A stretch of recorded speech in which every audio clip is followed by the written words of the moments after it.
Usually we shut off the rain faucet at the we call it like the Rose Festival. Yeah, the Rose Parade Festival thing. All that stuff. We got hailed on yesterday. What? Yeah. What? I was pickling. I was out with the pickles, and we got hail. And not like a little hail either. I felt bad because we were undercover, and there was only like 10 of us undercover, and then everyone else was just getting pelted. But people stuck it out. Did they stop the game? No, they kept going. I think I love that. I think when you play independent league, I think it's rain, sleet, or snow. Let's get it in. You're gonna get it in. The umpire needs to get paid. Well, it was like an all-star game, so they brought back a bunch of old pickle players. A guy that was 57 came in to close the game out. What? 57. What's his name? Maybe I know him. I don't know, but my age. he threw Dan Quisenberry style too. Whoa. Straight sidearm. Was it Dan Quisenberry? It's possible. But they were up by like 7 runs. Wait, he's dead. Dan Quisenberry's dead? Yeah, he died a long time ago. No. Yeah. What got Dan Quisenberry? I think. Are you certain? Yeah. Old age? I think an anaconda. No, he wasn't that old. Well, no, he played in the 80s. So, I mean, he'd be like... It's a long time ago. He would be in his... To Will, he was old. He'd be in his... To Will, everyone's He'd be in his mid-60s? He died at the age of 45. Oh, my God. Yeah. What got him? Anaconda. Yeah. Old Quicksand. Age. It happens. He is... Let's see. Snowboarding vacation in Colorado. Get right the hell out of town. Dizzy spells, blurred vision, headaches. He was diagnosed with grade 4 astrocytoma. Oh, I don't know what that is, but that's I know brain cancer, you don't want bro. It. Astro. Brain cancer, bro. Yikes. I do not remember that at all. Ladies and gentlemen, Will. I about called you Will Darkins. Yeah. Will Orton. You look similar. Will Darkins Orton. You do look similar. The new Will. Yeah. Yeah, Will. You probably already knew he was here because he's already taking shots at old people. Yeah.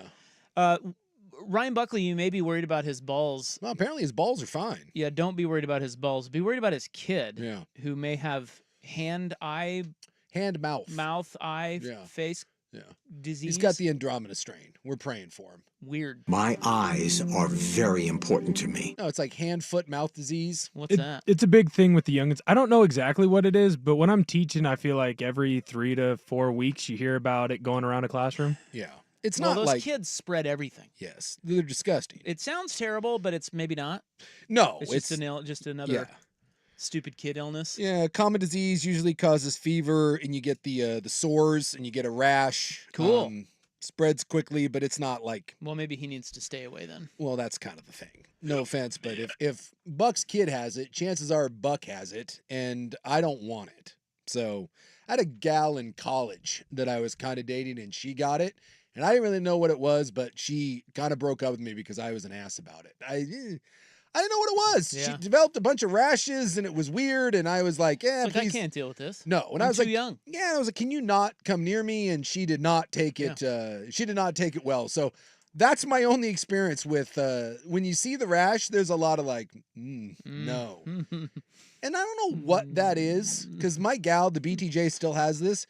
She feels like if she's sick in any way, that I should also be sick. Like, I can't avoid her in any way. It's like, what are you doing? I'm like, I don't want what you have. And she's like, no, we're together. I've got this. You've got this. It's a very weird thing. And I've had past girls that do that, and I don't understand. If I have some sort of weird infectious disease causes me a bunch of rash, stay away from me. I don't want you to have that. Why are you angry at me because I don't want to get whatever weird thing you got?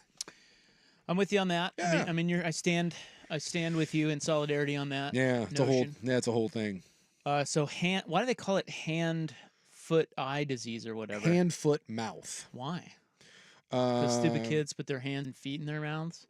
That I don't with all a bunch of viruses. Really know. I have foot and mouth disease. Well, I think if I'm not mistaken, I think it's just because that's where the rash shows up. Oh. I think you get your it hands, on you get on your hands, your feet, and your mouth. your eyes. Your eyes, which are very important to My you. eyes are very important to me. And when you're like 20 and someone breaks out with a mouth rash that you may have been doing stuff with, immediately you're like, yeah, let's just not see each other ever again. Yeah, it's kind of gross. It's hard to get over, even if they're over it. You know? Yeah. It's like, well, and I didn't handle it well. I'm an ass, but at the same time, There's no doubt. That's 20 years old. What do you want? Yeah. You got to be careful of bumps and whatnot when you're a youngin'. You know, Will's out there right now doing God knows what. You gotta be aware of those sorts of things. No rashes. Exactly. You gotta look for some lips. You're like, what's happening here? You gotta look around things, in things. You gotta, maybe check a medicine cabinet. That happened once. I had a buddy of mine poke in the medicine cabinet and found some Valtrex. He was like, whoop, gotta go. What's Valtrex? That's the herpes medication. Oh. Yeah. Yeah. We had Aren't you supposed to disclose that? Well, we had a neighbor in Provo who Isn't that a thing? who was an older gal, like single mom type, who we thought liked to party. Turns out she does like to party. So my roommate, he was like, dude, this is the greatest thing ever. And so he was hanging out with her and he went into the bathroom because he like came home. We went over there, or he went over and we were like, dude, this is going to be a great night. He came back like 30 minutes later and like, dude, what happened? And he was like, Valtrex. I was like, what? He goes, yeah. Went into the bathroom, Valtrex. He was like, he wasn't willing to. Maybe it was her boyfriend's. Wasn't willing to roll that dice. Of course, that wouldn't matter, would it? No, it's there. So you gotta, it's again, probably not the most sensitive thing to do, but when you're young, you gotta be able to pull that cord. As you get older, you're like, yeah, whatever. You got it, I got it. Everyone's got something. Yeah, aren't you supposed to, like, if you got the herp, I think you're supposed to you say. gotta tell your partners. I think that is. Look, here's what you're in for. That's the wrong Mexico. That was Michael Vick got sued for that. Apparently, Yeah. Vick wasn't telling people. Yeah, you can't do that. No. Unfortunately, I think a lot of people do that. Yeah, I bet you 90% of people do Yeah, it. that's one you take to the grave usually. Just Put that on a putting dating that out there. profile. They got That's- a minor case of the herpes, but it's not inflamed right now. It's not on your Tinder profile picture. No. You're not putting that one out there for public consumption. Well, it did rain. You did. And Over the Going weekend. back to, I'm telling you, the old man coming in to close the Pickles game was awesome. They brought in like a bunch of old pickle players that were like in their 30s and 40s that played, I guess, back in the day. And a 57-year-old man gave up like 6 runs, but he managed to close it out. And like it was just, I thought of you. I thought of you on the mound, old man baseball, just one more time pushing the sun up into the Yeah. sky, and it was great. Well, I'm 9 years his younger, Yes. but I wanted you out there closing that game. I was about to call you out and say, well, wait, you can't call a 57-year-old man old, That's for baseball? but I think you can. He's 57. Well, I was thinking more just, is 57, Well, are you an old man? And I Yes. think I think I I hate to would- agree with Will. I'm but not calling a 57 old when in do you normal when are you circumstances. officially old? 55, 60 you can start getting AARP. No, 62. I think no, elderly. Sorry, elderly is officially at 55. I think 62. Dude, that's no. I think Will, 62 is where you can no, start. no. I think where you can start No. collecting Social Security. I'm talking about Will. I'm not talking about you. Elderly is older than old. No, I'm telling you, I think elderly is like I think it's at 55. You're talking like official terms? Yes, well, like You're- Webster's, the dictionary. No. You're a moron. No. Look, this is where I'm going. I'm standing by it.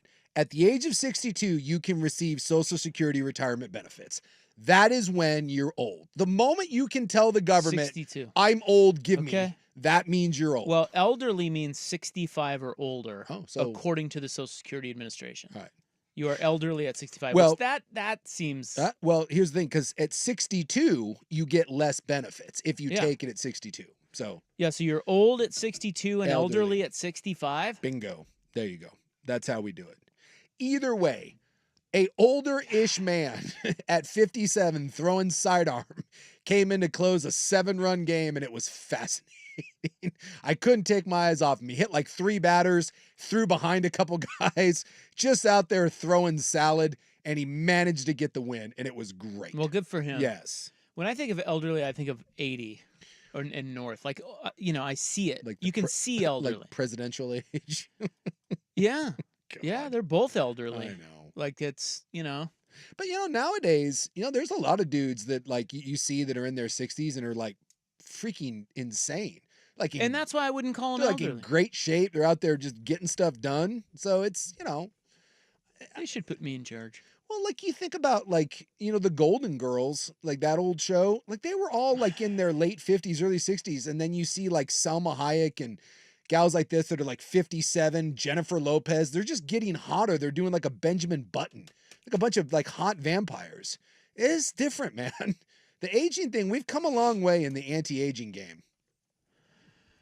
All right. Well, it's a big week. Yeah. Do you want to know why? Well, tell me. Because we will be off on Wednesday for Juneteenth. Yeah. So we have a split week of 2 shows and then 2 more shows. Yeah. What do you think about that? A little break. What do you think about that? I will be celebrating on a golf course. That's Yeah. everyone's Doing got something very white. everyone's got to celebrate in their own way. Yeah. Well, I'm going to a Vampire Weekend show, as I told you last week, which So- in Bend, Yeah. which could be the whitest thing ever to do on Juneteenth. Well, which is wider? Me playing at a Vancouver, Washington country club, That's pretty white. or you going to a Bend Vampire Weekend show? I'm gonna say I got you on that. You got it. You know what though? Our combined activities, a lot of what? Yeah. A lot of white. A lot of what? A lot of white. Well, we got a big show in the meantime. Got a lot to talk about. I know. We got to talk golf. But that's painful. You guys want to talk golf? I feel, What? I feel for him. You feel for Oh God. Rory McIlroy, I think is Man, what you mean. Man, oh man. Mm, You know, and now all of a sudden we Mm. love the doucher, but mm, God bless Ireland. mm, That was mm, I mean, that's Greg Norman stuff. mm. Like I remember Roy melting down at the Masters and crying. I think this is way worse. I mean, this is all timer stuff. Well, let's get into it, Yeah, shall we? Let's talk. It's the subject of our poll question. We'll start there when we return. 312 on the Fan. As the NBA draft approaches.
Brought to you by AAA Heating and Cooling, a family business helping families for over 60 years. AAA-IAQ.com.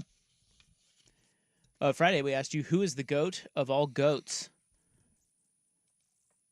Now, for you elderly out there, goats is not like the animal. No. It's an acronym for greatest of all time. That'd probably be like goat, though. Maybe like Black Adam. He was the goat that was like Satan. I would assume that that's like the goat of goats. Who is the real GOAT of real goats? At any rate, we're talking athletes here. And the winner of that poll was Michael Jordan. Yeah, he's pretty good. 44%. Yeah. Wayne Gretzky, 29%. Tiger Woods, 16%. Tom Brady, 11%. No love for Tom's, huh? The disrespect Yeah. for the great Tom Brady. Yeah, I would have liked to have seen had Tiger not fallen apart, just because he was on the path to be the greatest. A lot of people still consider it, but it's hard to be the GOAT when you don't own the records. And because of the 5-iron to the face and the Navy SEAL crap and the accident and all that, he'll never get there. So I can't call him the GOAT. Well, You got to finish the book. He did come back and win the Masters. That's pretty good, but again, it's not Jack. What is he, 4 short? Yeah, you're looking at majors. I think that for a period of time, he's the greatest single athlete we ever saw. Like in my lifetime, Yeah. Watching Barry Bonds hit a baseball all roided up is one thing. It's pretty good. But watching Tiger in his prime, Yeah. you can debate the GOAT thing, but dude, Jack never had a run like that. 3 short, by the way, of Jack. It was all world. And when you think about like this past weekend with Rory McIlroy, a great player in his own right, missing little 3 and 2.5 foot putts, it just makes you go back to Tiger and go, my God, Tiger never missed. And it wasn't even from 3 feet or 4 feet. He wouldn't miss from 20 feet if he needed it. Yeah. He was unbelievable. I mean, I know it. Who was the guy that finally chased him down? It was an Asian player, if I'm not mistaken. But there was that stat for a while that Tiger had never lost going with the lead into the final round of a major, and someone, I forget his name. Someone chased him down. Yi Yang. Yeah. Yi Yang got him. Yeah, got him. The Tiger Killer. And that was like, it was unbelievable. Again, thinking about Rory, although he didn't have the lead going into it, but just the idea that he did not lose. He had that weird aura of invincibility, and that was Jordan, right? Jordan never even got to a game 7. For all this talk about LeBron and Kobe and closers, he never got to a game 7. It's just he was the guy for a decade. It was, and then the retirement there in the middle. What's interesting is what would have happened had he not walked away. Does he get the Rockets in those 2? Does he have 7? Does he have 8? But he was that guy that just had that aura of invincibility. And you're right, Tiger had it like no one else. Well, yeah, I mean he was another level, and he had more guys to contend against than Jack. Yeah. But so I still think Tiger's the greatest of all time. But I see the argument that if you go on majors, it's Jack. But Tiger just, It's pretty special in all of athletics.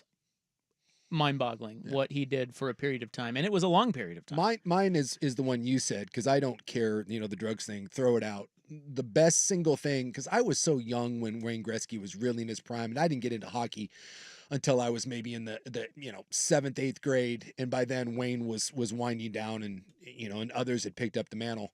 The best that I ever saw was Barry Bonds. When Bonds was roided up, you saw what the human body is capable of.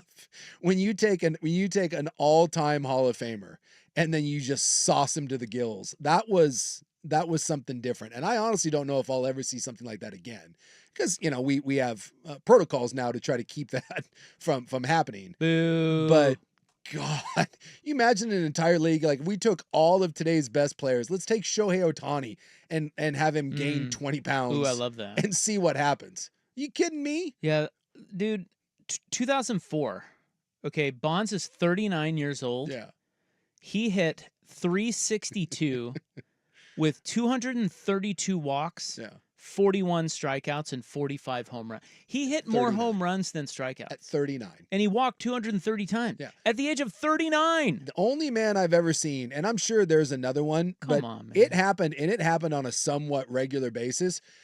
They would walk him with the bases loaded. Oh, yeah. You're just like, no. He would either walk or hit a home run. Yes. And you could see his home runs coming because you'd watch. If by chance a pitcher pitched to him, you'd be like, oh, God, here it comes. Bomb. You could just see it. He wouldn't miss. No. There was not, and at his advanced age, I always say that Father Time is undefeated, but Tom Brady and Barry Bonds played Father Time to a draw. That's the best you can ever do. Is as good as Brady was when he was old. There was nothing like peak roided up Barry Bonds, and it's a shame now that we have to, this guy sucks and roids and cheater. He definitely didn't suck. He was so good. So today's poll question is the obvious. Rory McIlroy, will he ever win another major? Yep, fact or nope. Fiction.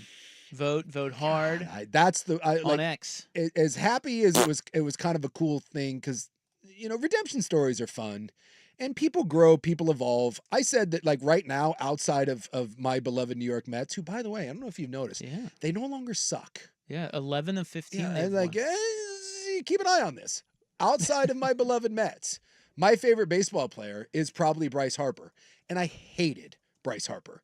I thought Bryce Harper was the biggest douche in the world, and I love him. The doucher, DeChambeau, is kind of pulling a Harper. He's become like a lovable figure. He's like signing special needs kids' hats, and he's giving golf balls to people, and he's high-fiving, and we like him. I'm like, I'm all conflicted here with my emotions. Mets only 13.5 back. Wild card, baby. But it hurt. It hurt me to watch Rory fold like that. As cool as it was to see DeChambeau and that shot out of the bunker. Oh my God. Oh my Lord, to watch. I almost had to cover my eyes when he missed those two putts. I don't know. It's weird to see an all-time great literally melt down.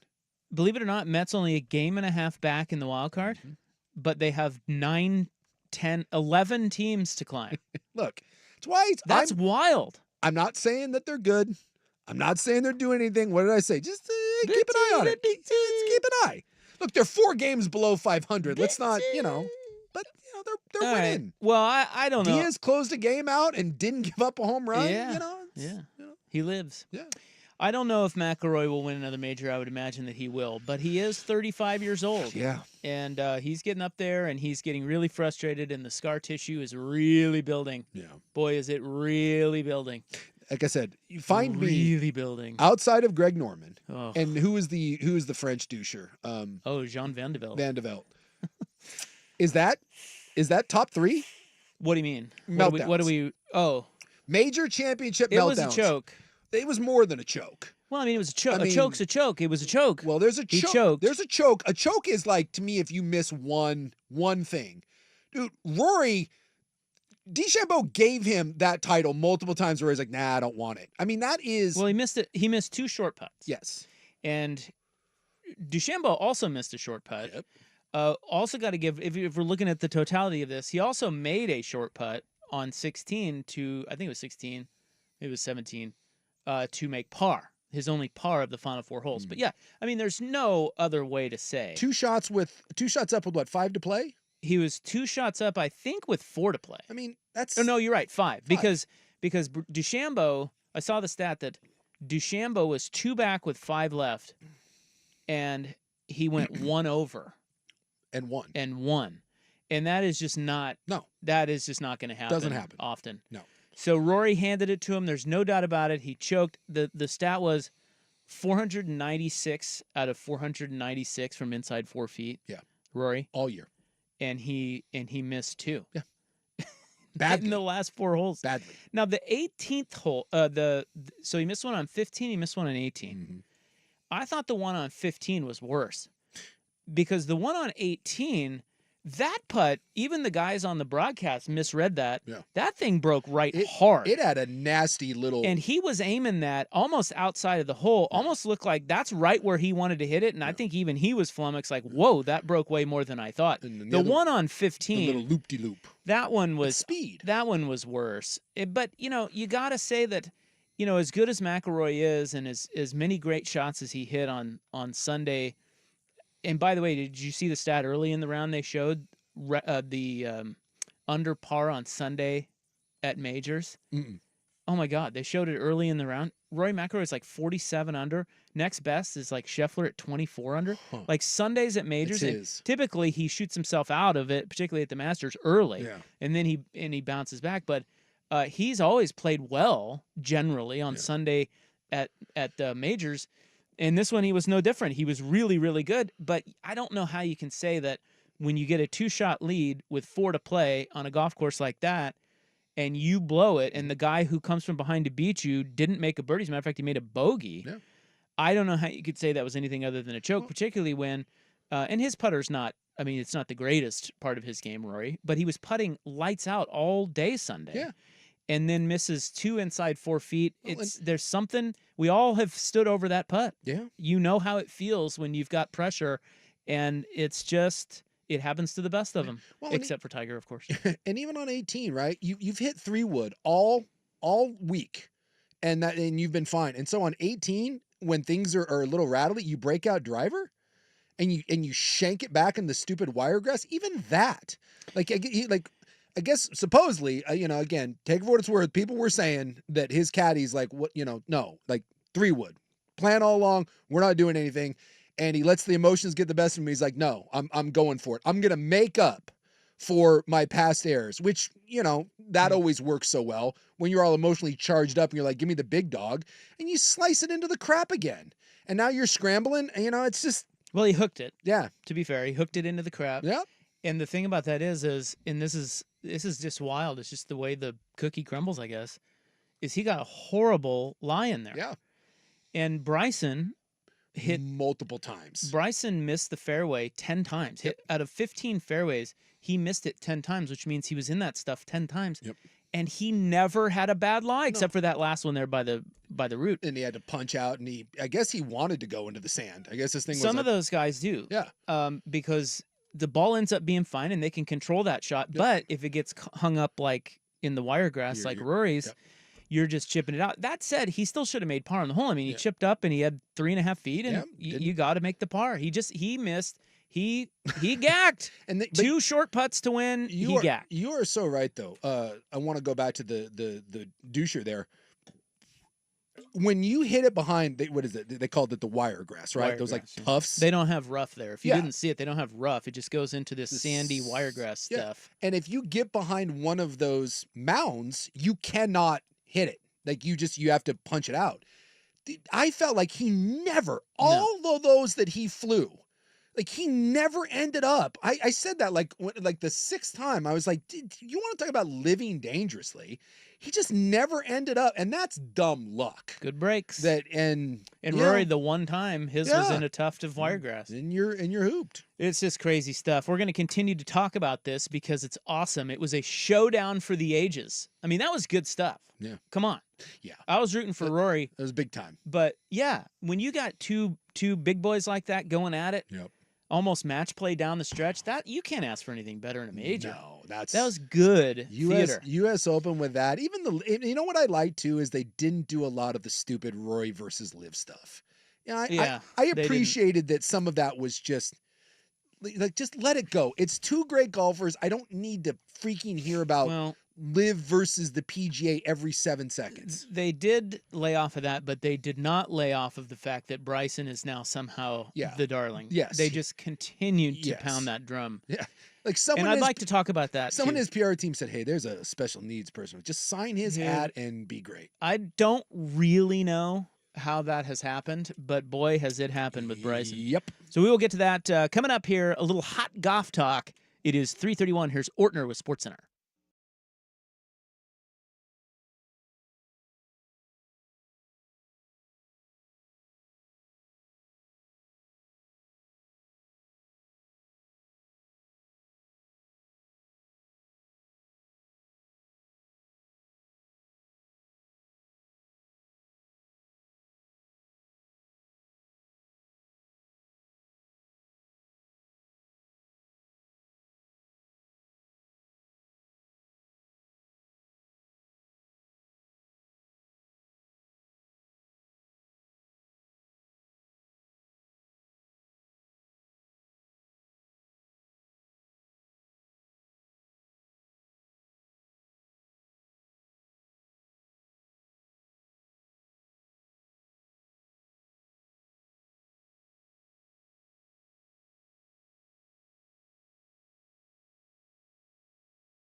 at Pinehurst #2. And that's You know- all I ever ask out of my majors. Oh yeah.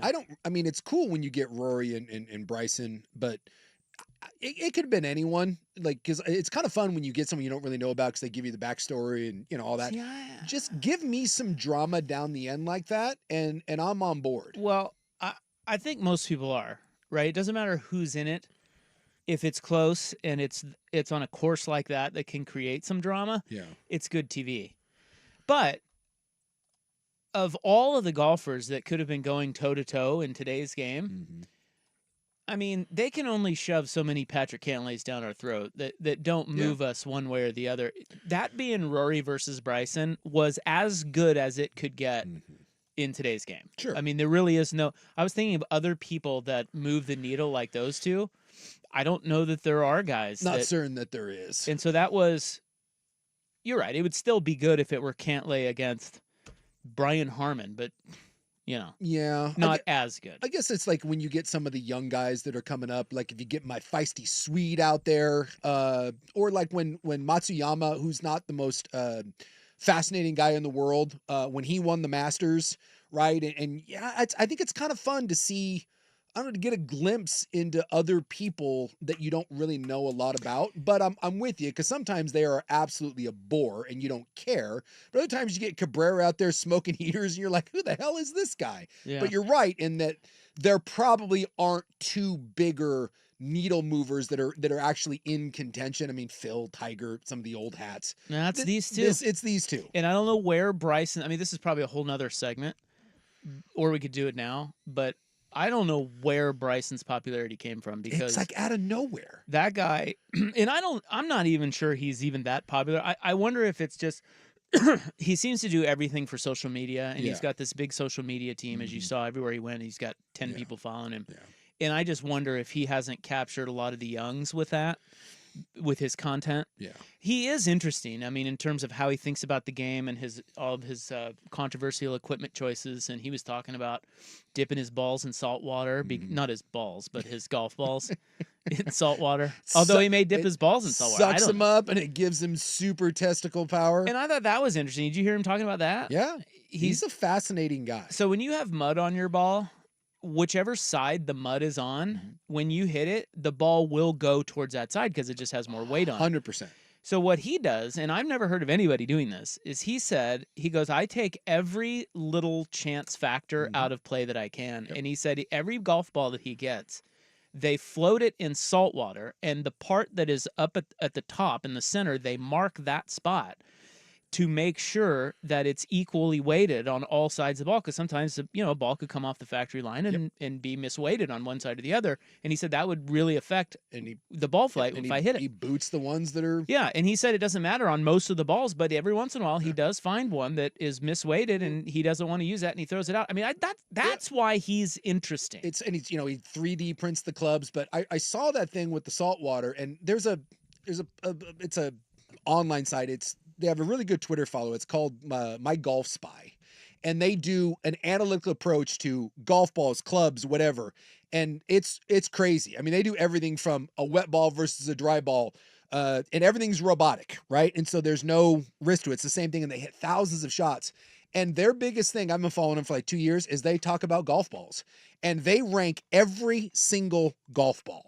And it's crazy when you look at some of the balls that are really expensive that are supposed to be like, what the pros play. And some of those companies say that like literally 20% of the golf balls that they produce are bad balls. They are not the same. They have worse compression rates. Like you said, they're weighted differently, like quality control on those things. And I remember reading that like a year ago and thinking, oh my God, like that's crazy. And here's a guy in DeChambeau that looks at information like that, wherever he got it from, and was like, yeah, I'm not running that risk. He's fascinating. Yeah, but, he is. But does that make him popular? Well, no, I think that's two different things. I think that is some of the reason why he's an interesting guy on Sunday at a major. If he's up there, he's more interesting than, like I said, Patrick Cantlay or whomever. Because he's less boring. Well, but I think he's doing a Phil thing with the fans. I don't think I don't really understand how his popularity has done a 180. It maybe, like I said, maybe it's social media. Yeah. He does seem to be very respectful and go out of his way to be sort of respectful, but to me it comes across as phony. He comes across as doing everything for social media. Yeah. Like literally everything he does is for social media. But isn't that in some ways, and this is why, I wondered this because I used to hate this guy. And, all of a sudden I'm like, maybe he's not so bad. Is there something to when the general media starts pushing a narrative, whether it's good or bad, like it can have an influence, and all of a sudden the coverage is really positive of him and they lean into all this.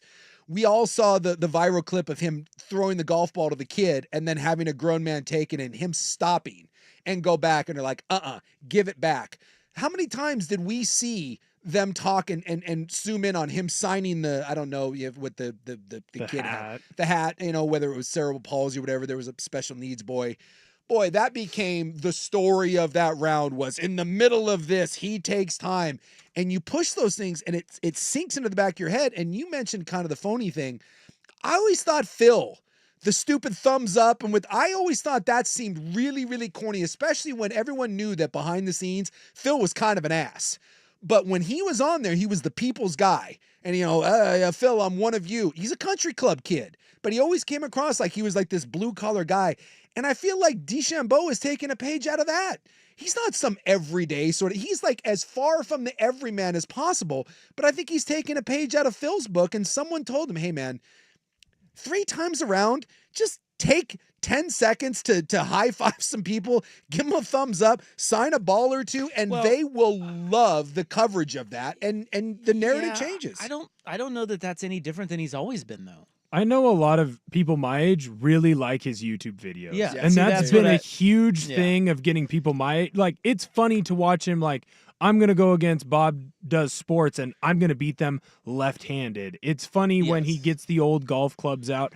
I also think a big savior for him is that Liv never plays. He's just gone. And so there's a lot of less is more of Bryson. Yeah. Like, Bryson's a weird dude, but if you only get him every major, or I mean, I guess if you're turning in the CW, cool, but you're only getting him once every 2 or 3 months. I think there's a lot of truth to that the weirder you are and the more chances you have to be abrasive, I guess I should say the flip of that. The less chance you have of kind of being out there and pissing people off, and everyone now consumes you in a very controlled YouTube environment where I edit it.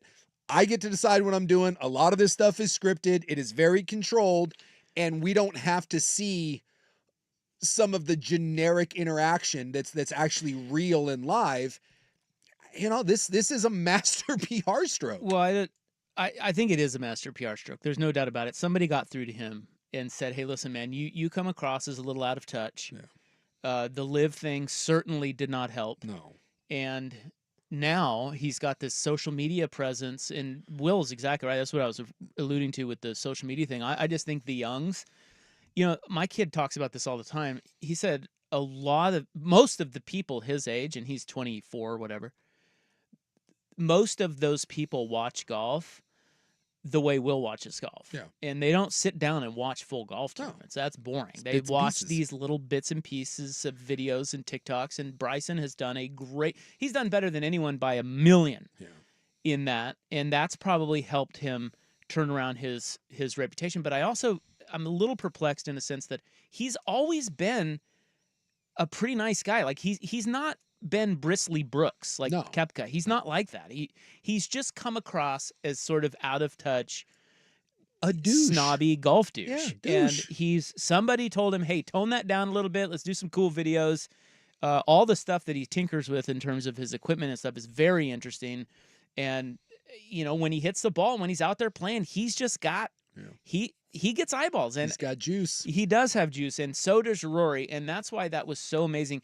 Now, people that were at the tournament, at least from what I saw on Twitter and X and stuff, they were saying that the crowd was largely pro Rory. Yeah. Now, back to your original point, the announcers absolutely can influence how fans think. Mm-hmm. I've been talking about this for years about how the Blazers homer announcers make their fans almost in not all of them, but some of them delusional, because they are so rosy, over the top rosy about things that that's just not even true, that fans buy that and they lap it up. And then that's how you get, I just think it's announcers can be way more influential than anyone thinks in sports. And in this instance, the whole weekend, they would not shut up about how beloved Bryson DeChambeau is now. Yep.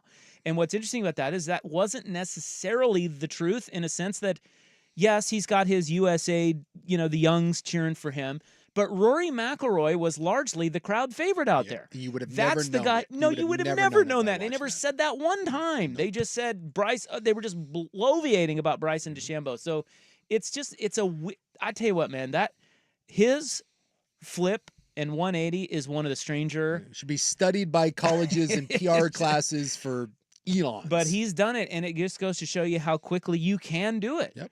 But you also have to win, and that guy has competed. He was top 6, I think, at the Masters. Mm-hmm. He damn near won the PGA, and now he won the U.S. Open. That helps a lot too. Sure. Because he's as relevant as anybody in golf because he's winning. Somebody else, real quick. I know we got a break, and we'll there's more to chew on here, but we were talking about Rory and how he played. Somebody said his second shot on the last par 5, 1.5 foot from Epic, rolls off into the brutal. bunker. I don't think that was the par 5. There were only 2 par 5s. It was early. It was actually like hole. Was that number 5? It was, hole number 5. He had like a 218-yard iron that he just blistered. It was a 5-iron. It was ridiculous. And it goes and it hits the green and Epic it's rolling epic. And if it goes a few foot inches further, he's putting for That's eagle. Right. You're right. It was number 5. And it rolls off the green. And he made bogey. 30 plus feet. It ends up in that stupid wire grass, and he ended up a bogey. He made bogey, yeah. And that's why Pinehurst is great. Yeah. He hit a wonderful shot, but it was not precise enough.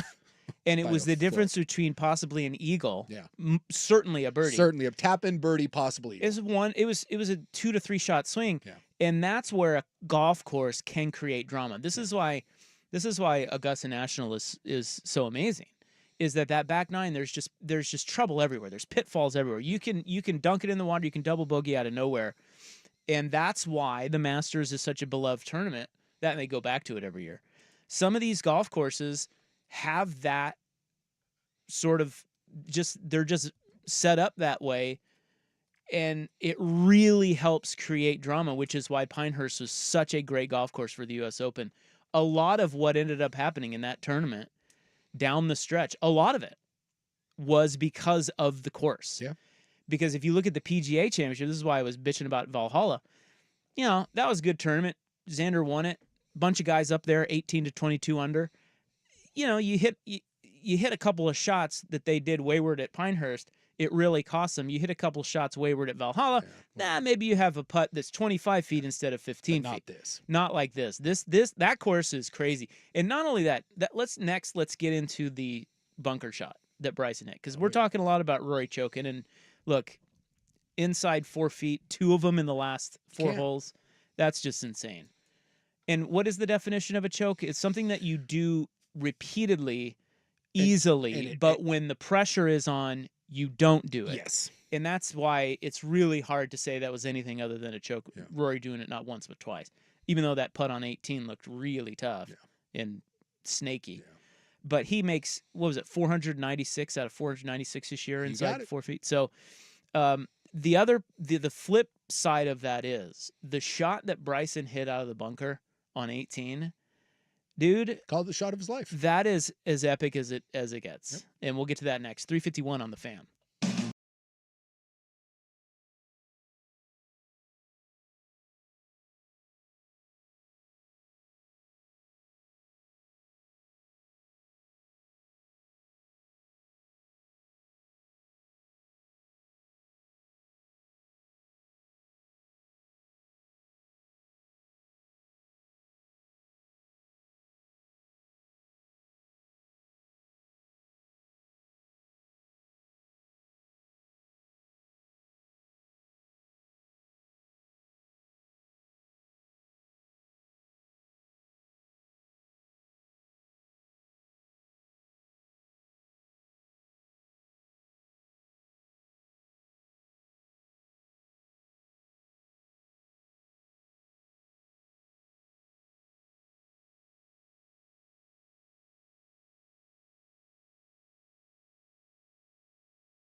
And moves the needle like few golfers ever have, and the PGA Tour would give their right arm to have him back each week. Yeah. I agree. Yeah. And listen, we thought the live defections, of all those guys, John Rahm was probably the one that was like, ooh, boy, that hurts. No, in hindsight, the one everyone wants to see is Bryson. Yeah. And I don't think we thought that at the time. No, right? I didn't at at that all. time, In fact, I thought he was going to leave and people were going to kind of be like, people didn't like him. Good riddance. And at that time, he was just trying to bomb everything everywhere and was saying, like somebody mentioned that he once said that he thought Augusta National was a par 64. He said something to that effect because he can just bomb his way around. Well, he didn't even make the cut that year. No. And so I think a lot of people hated his arrogance about what he was doing. Yeah. But as one texter put it, and they're right, he's kind of recalibrated all of that. Yeah. And now it's much more interesting to watch him because he didn't pull driver every hole. He doesn't just. They're calling him the people's champ now. Well, that stuff, that's a different part. I'm talking about the way he goes about, his golf, which at one time was interesting, but also he was really cocky about it and thought he was revolutionary to the point where he was just better than everyone, and he just wasn't. Yeah, his idea was, I'm going to put on 30 to 40 pounds. I'm going to swing as hard as I can, and if I just hit it 380, it doesn't matter where it goes. Yes. I'm closer, therefore I can adjust. And that was not right. No. I mean, it's just kinda, not it's right. kind of interesting to watch. It was, and he's still interesting to watch bomb it. Yeah. But he has recalibrated that now with a much better wedge game, and he's less cocky about it and more just sort of he just explains. Like he's very scientific about it. He's an engineer brain. He's nerdy. And it's just, I think that's what's getting people's attention. And then the popularity part, like you said, is social media and, the youngs. But that shot, that sand shot on 18, I saw the analytics on that shot. So he hits it over into the left, worse than Rory's ball. It's right next to a tree root. And it, I'm just sitting there going, dude, he's not, this is instant bogey. Like we're at least getting a playoff, right? And he knocks it into that bunker, and he's got 51 yards from the bunker to the flag. And Johnson Wagner, who does these little bits on the Golf Channel, former tour pro, he goes out there, and he often tries to replicate the key shots that these guys hit. He goes out there to hit it, and then, of course, Bryson shows up. I don't know if you've seen the clip. But it's pretty cool. Bryson rolls up. And this is another one where it's a master stroke where he injects himself into a situation and instantly makes a viral clip that is... And he's holding the trophy, and he's talking to him about it. It's really cool. And Wagner Wagner turns to him and goes, be honest, did you think about hitting the clubhouse with this shot? Yeah. Because the clubhouse is behind the green.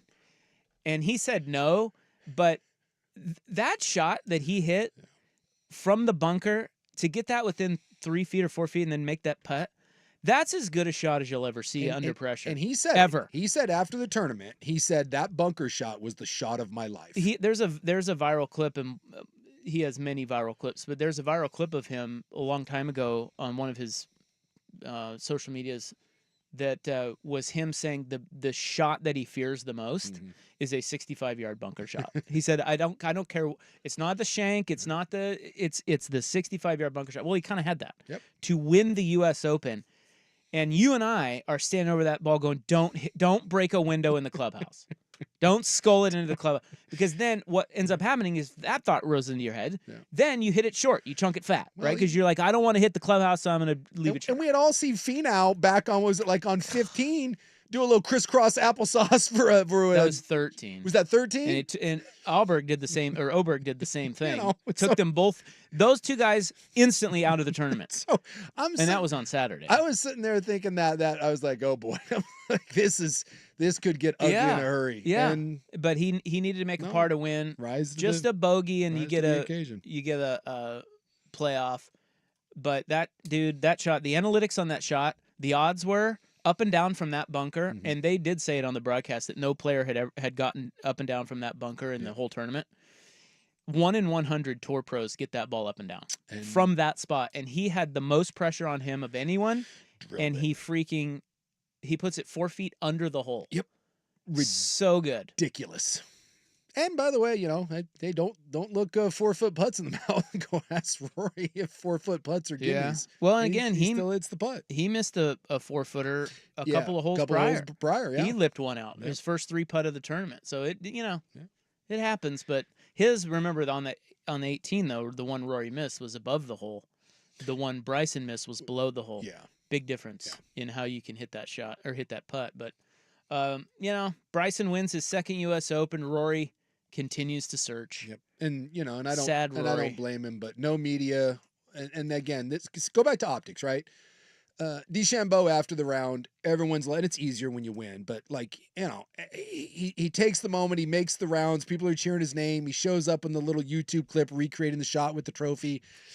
And I totally get why, but we all saw the clip of Rory walked right off the course, signed his card in the clubhouse, and then walked with his team to the car and left. No media, no nothing.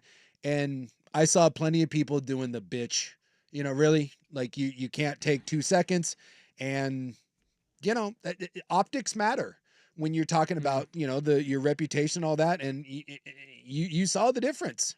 I think it would have been good if he had stuck around and, given Bryson a bro hug. Yeah. I don't think he needed to talk to the media. I get it. He was pissed off. See you later, whatever. But he shouldn't have just bolted. I mean, that was a classic showdown. Yep. And it's he probably should have it's not a good shaken? look. Shook hands. Fist bump. He probably should have shook hands with Bryson. It's not a good look. It's not a good look to kind of scamper off and get in the car and but that one and screech off. That's gonna haunt him. Isn't it weird that the driver or that the golfers drive? Yeah, Isn't that weird? It's very strange.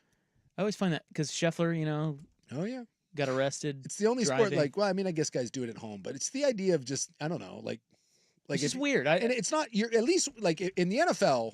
When Tom Brady's playing at home, he drives the game, but it's his home stadium. Yes, like it's the idea of like Roger Federer driving to like in Flushing Meadows, like driving. Somebody drive him out of there. It seems like it's not that hard. And Roy peeled out. Yeah, you see that? Oh yeah. He's like, "F this, I'm out of here." In his Audi. Don't blame whatever him. It was. I mean, I don't know because they give them cars, but you would think they give you a car. Can't they just give you a driver? Like, how much is it to hire an Uber guy permanently for the day? Yeah, but they never drive by themselves. Sometimes they do. Tiger drove by himself. Well, Scheffler did driving there that morning, but Yeah. Rory wasn't by himself. No, he had last night. He had a bunch of people. So just why doesn't somebody else on his team jump behind the wheel and say, "Hey, Rory, take a load off. I know you're probably thinking about a few things right now. I'll drive." No, Rory, will you drive? You just lost the U.S. Open in spectacular fashion. Will you drive me back to the hotel? Great, thanks. Maybe he wanted to work some steam off. I don't know. God. It is weird. What a great Sunday at the U.S. Open. Very exciting. I can't say I'm back around on Bryson, but he is interesting. There is no doubt about that. And I'll be rooting hard for Rory to win the Open because I feel so badly for him. Where is the Open this year? So badly. I don't know. I'd have to look that up. All right. It is 4:05. We've got Stock Watch coming up. NBA Finals continue tonight. We'll get to that next on The Fan.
here from Will Ortner today.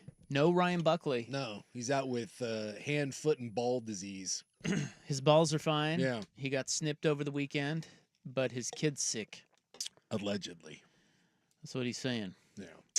Although, quite frankly, if it is that disease, I don't want him to be back. That's highly contagious. Yeah, So stay away. If his little rat kid has it, there's a good chance Papa has it.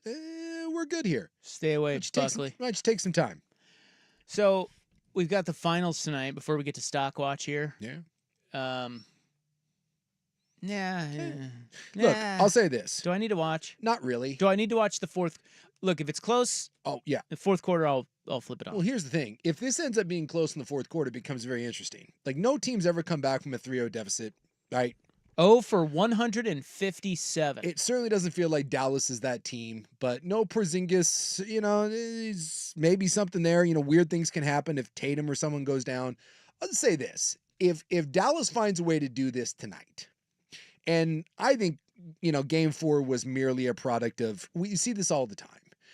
One team doesn't really care. They're on the road. Boston knows this series is over. You let up a little bit. Dallas has a sense of pride. They don't want to go out like a bunch of, bitches. And, that happens all the time. And snowballs, they get blown out. Boston doesn't care. Hey, we'll see you. We got 3 more opportunities at this. If Dallas can find a way, though, to win tonight in Boston and get this back to Dallas for a game 6, now it becomes interesting. Because now all of a sudden there is some pressure. There is some pressure there on Boston. Because it's like, oh my God, we lose this, and now it's, winner take all, game 7. Yes, it's back in Boston, but, this is a very interesting game for me if Dallas finds a way to do it. I don't think they will. I think Boston closes out. In fact, most of the time you see a team that gets shellacked, and I expect this in the NHL tomorrow.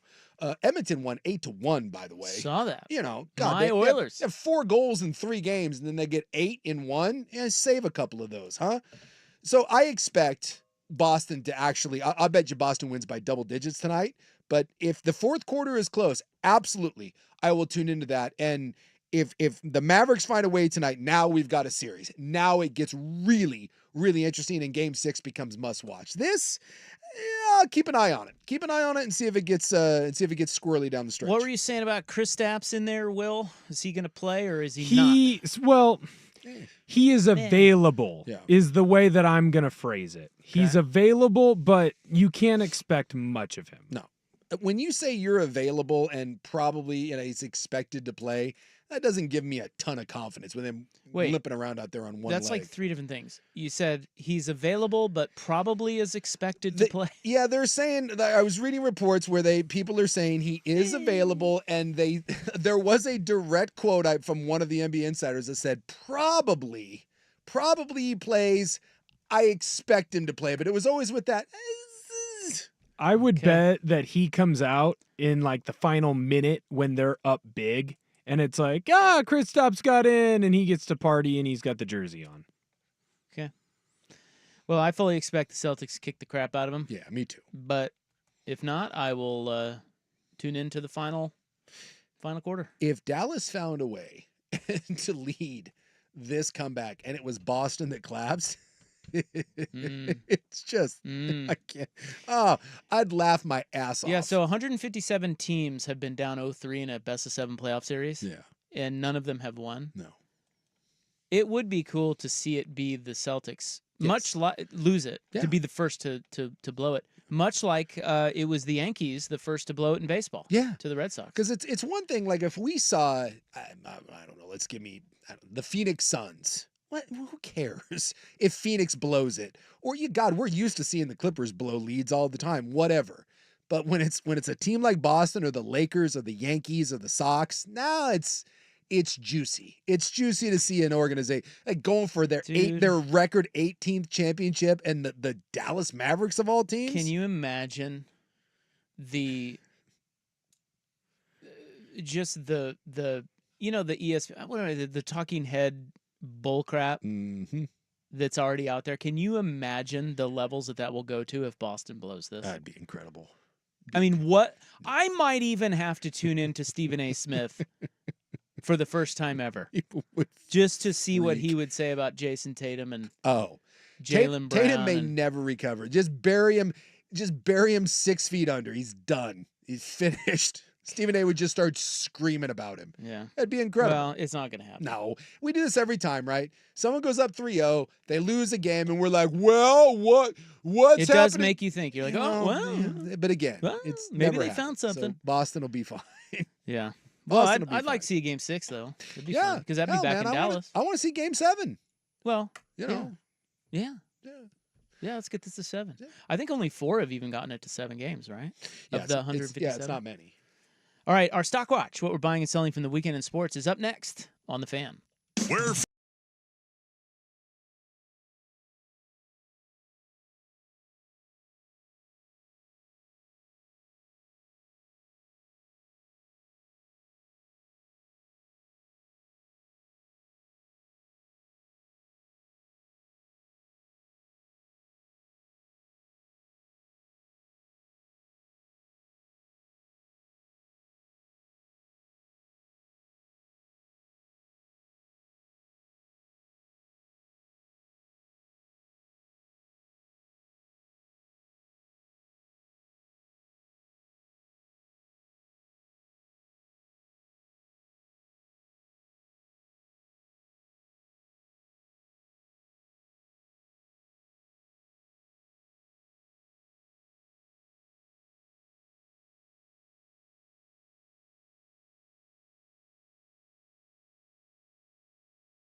It's Primetime Stock Watch. What's all the hype? Are Isaac and Soup buying it or calling BS and unloading it fast? Sounds to me like you guys are a couple of bookies. Is the hype accurate or a bunch of hot gas? Before you buy or sell, listen close. It's easy to grin when your ship comes in and you've got the stock market beat. But the man worthwhile is the man who can smile when his shorts are too tight in the seat. Primetime Stock Watch is brought to you by 1-800-DIVORCE. When you need to take stock of your rights, 1-800-DIVORCE is on your side. Call 1-800-DIVORCE today. All right. Well, we have a pinch hitter today. Ryan Buckley is out. Nothing went wrong with his snipping. It is kind of interesting though that he gets dong surgery and then he's out the next Monday, but he's claiming it's not dong related. Yeah, he says his kid's sick. I don't know. I don't know what to think. It's just convenient. I'm worried about his coin purse. Yeah. Hope he's okay. But if they took off too much. Right. So in is Will Ortner. And here he is with Stockwatch. Excruciating short misses for McElroy coming down the stretch. USA! USA! USA! USA! USA! USA! USA! So that's the broadcast from the U.S. Open. Rory just missed the putt on 18. Then you've got the USA chants followed behind. Buy or sell. It was poor form by the fans to chant that after Rory had that excruciating miss. For God's sakes. Are we this? Were they chanting that after he missed? Right after he missed. Yeah. Look, they're playing at Royal Troon in Scotland, and people are going to be in Rory's corner. You already are in Rory's corner. Exactly. That's the thing they didn't tell you is that the crowd was pro Rory. But, you'd break out a USA chant. I'm all for having some national pride. And not some of the national pride we've had recently. There's a difference between national pride and it just being creepy. So there's nothing wrong with rooting for one of your countrymen. Every other country does it, and so I thought it's great. DeChambeau has really undergone a resurgence here, and I got zero issue, and I mean zero, with a crowd of people getting behind one of their guys, because when he's at Royal Troon, and this is the same thing, if DeChambeau and Rory are going head to head, I know it's Scotland, not Ireland, but I promise you, there's not going to be a lot of USA chants over in Scotland, and there shouldn't be. So, zero problem. Yeah. I'm a little more on the fence on it. I didn't really see that. I thought they were chanting USA when Bryson did something good, and that's different than chanting USA after Rory misses a short putt. Yep. I would say it's poor form. I mean, if I had to buy, it's not the worst thing in the world, but fans pay money to be in there, and you can do and say whatever you want. I would say it's more douchey than poor form. Sure. It's not something I would do. Yeah. But douchey is a correct word, and maybe it's apropos because it's the doucher. It doesn't surprise me that it's Bryson DeChambeau fans that are the ones doing it. I mean, golf has these guys. it's the same as getting the hole guy or all these Baba Booey. Yeah, I don't know. There's a lot of guys out there that are just eye rolls. Got some pops, and I'm gonna go ahead and say, poor form. You don't need to do it right there. Come on, man. Cheer for your guy, but don't root against the other guy. It's a valid point. I mean, Rory had the crowd. Everybody there was saying that. A lot of people there were saying that the crowd was largely pro Rory, but DeChambeau has his. It's a good one here, Vancouver. Has his little USA douchebags. Save that for the Ryder Cup. You're kind of swaying me a little bit, but I'm sticking to my guns. Right. Whoa! Something happened. What happened? Another epic up and down at Pinehurst for a U.S. Open championship. Bryson DeChambeau now has two. The second at number 2. That's an appropriate time to USA. Yeah, there you go. When he hits the putt. Yeah. I think he is American. I think we all agree with that. Obviously, that comes from NBC. That's Bryson DeChambeau putting in to win the U.S. Open. Buy or sell. We will talk about DeChambeau's bunker shot the same way we talk about the other iconic golf shots. You can put in anything from Nicholson, anything from Palmer. Yeah. This one will be big, and I'll remember it. Follow me on this one. And it's weird, but it's not going to be because of Bryson's shot. It's going to be because of Rory's meltdown. like when you think about U.S. Opens, like what do you remember about last year's U.S. Open? Last year's U.S. Open, I remember Wyndham Clark getting to the left of a. This is so random. Late in the round, he finally hit it into the crap. He was to the left of the green in some grass. Looked like, oh my God, so much trouble. Yeah. And he just popped it out of there and made the putt. Yeah. And I was like, wow. Most tournaments. It's the only thing I remember. Yeah, most tournaments just kind of fade. And even if that, let's say that, that was simply, I don't know, someone in 10 groups ahead, right, was the leader in the clubhouse. And he needed that in order to win. It still wouldn't be a lasting image, but because of the way it went down, because of Rory's claps, because of the drama that you saw there, back-to-back holes, Rory was one group ahead. Because you saw that, and that was the backdrop, was we saw Rory in the crap and missed that putt, and then we see Bryson. That's the one that's going to stay. That will be a lasting image, and that will be a golf shot that you will remember because it is ingrained because of the circumstances around it. It's a great shot, an unbelievable shot, but in the context of how it happened in Rory, that's the one that will make it legendary, and we will talk about that bunker shot. I've got two that come to mind. Well, there's a lot of Tiger shots, like Tiger's chip at the Masters with the Nike logo. It may be the best in our lifetime. Oh, my God.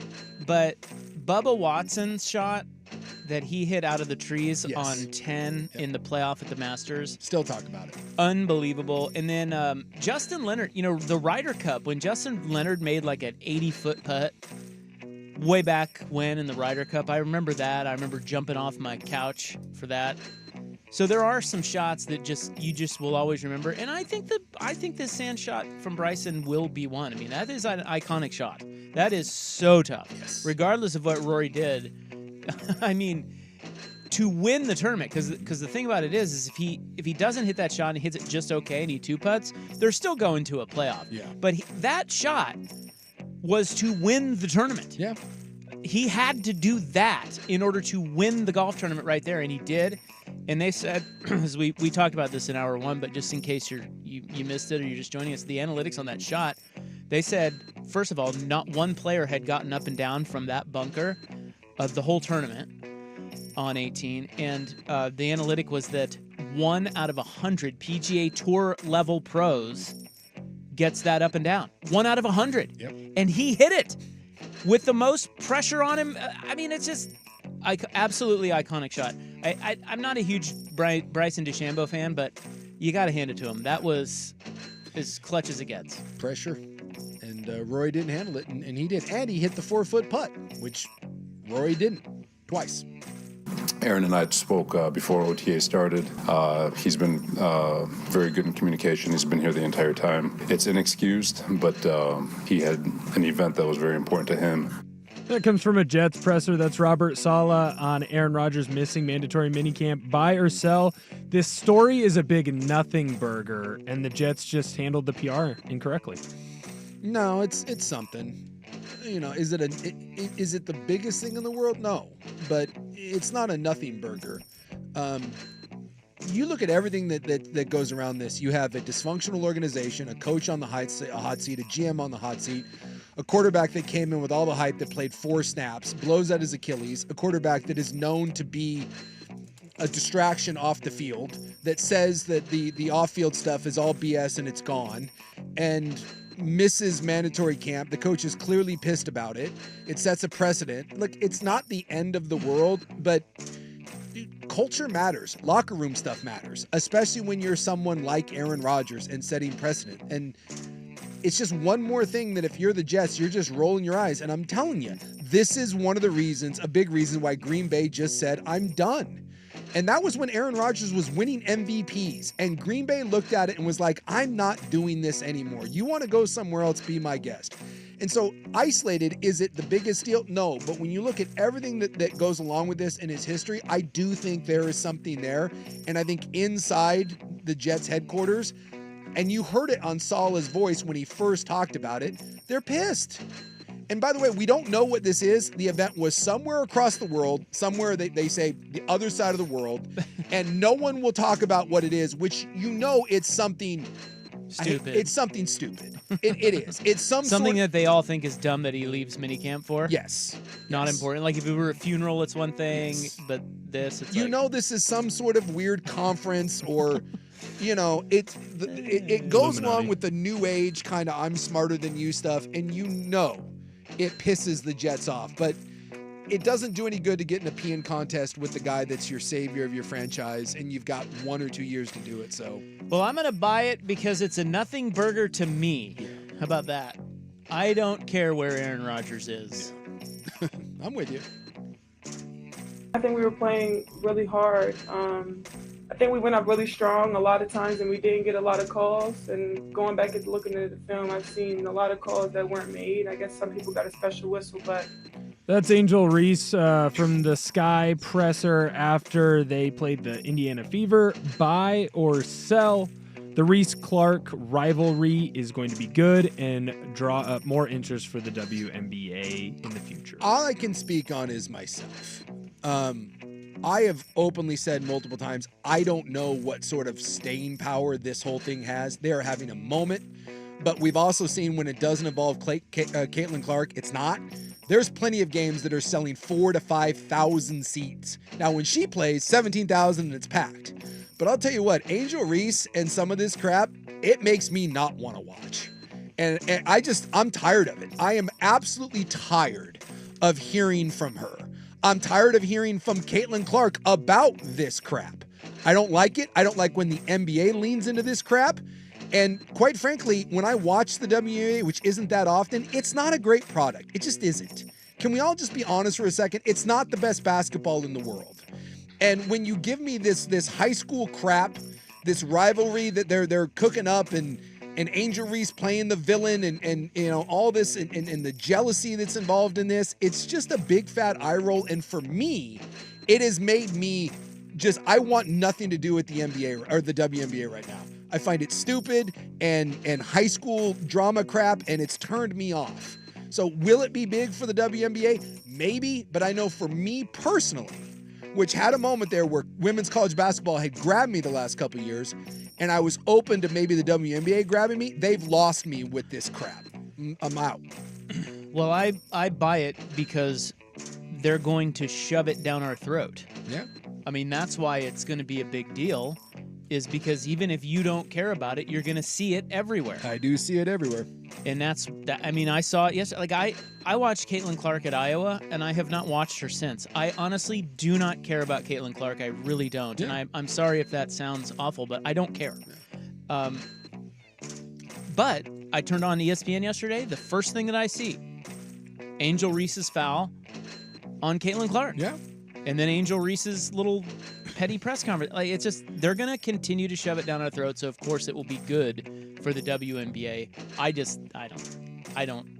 don't give a rip. Although Angel Reese is, I don't know if she's doing that on purpose or if she's just that out of touch, but she is really playing the villain quite well. Yeah. But also doing this horse crap, I'm a victim too. And it just bugs the hell out of me. Well, that's why she's playing it well. Like, you know, I mean, villains bug you. That's what they do. Let me say for the record, I like what she's got going on. But man, it is. She seems very jealous. Exactly. And it's just it's just a lot. It's a lot for me. And I hate the drama. I do. It just whatever. I'm with you. Move on. All right. Is that it? This is her. Nice job, Will. By the way, we have exclusive audio of a couple of bros in the crowd in the gallery at the U.S. Open. Are you ready? The bros. Let's go.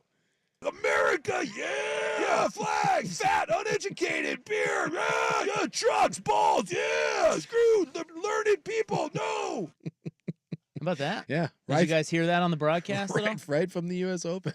Sounds like my buddies. America, yeah! That guy listens to a lot of Shane Gillis. He's a big fan of that podcast. Watches tires. He's really into Matt McCusker.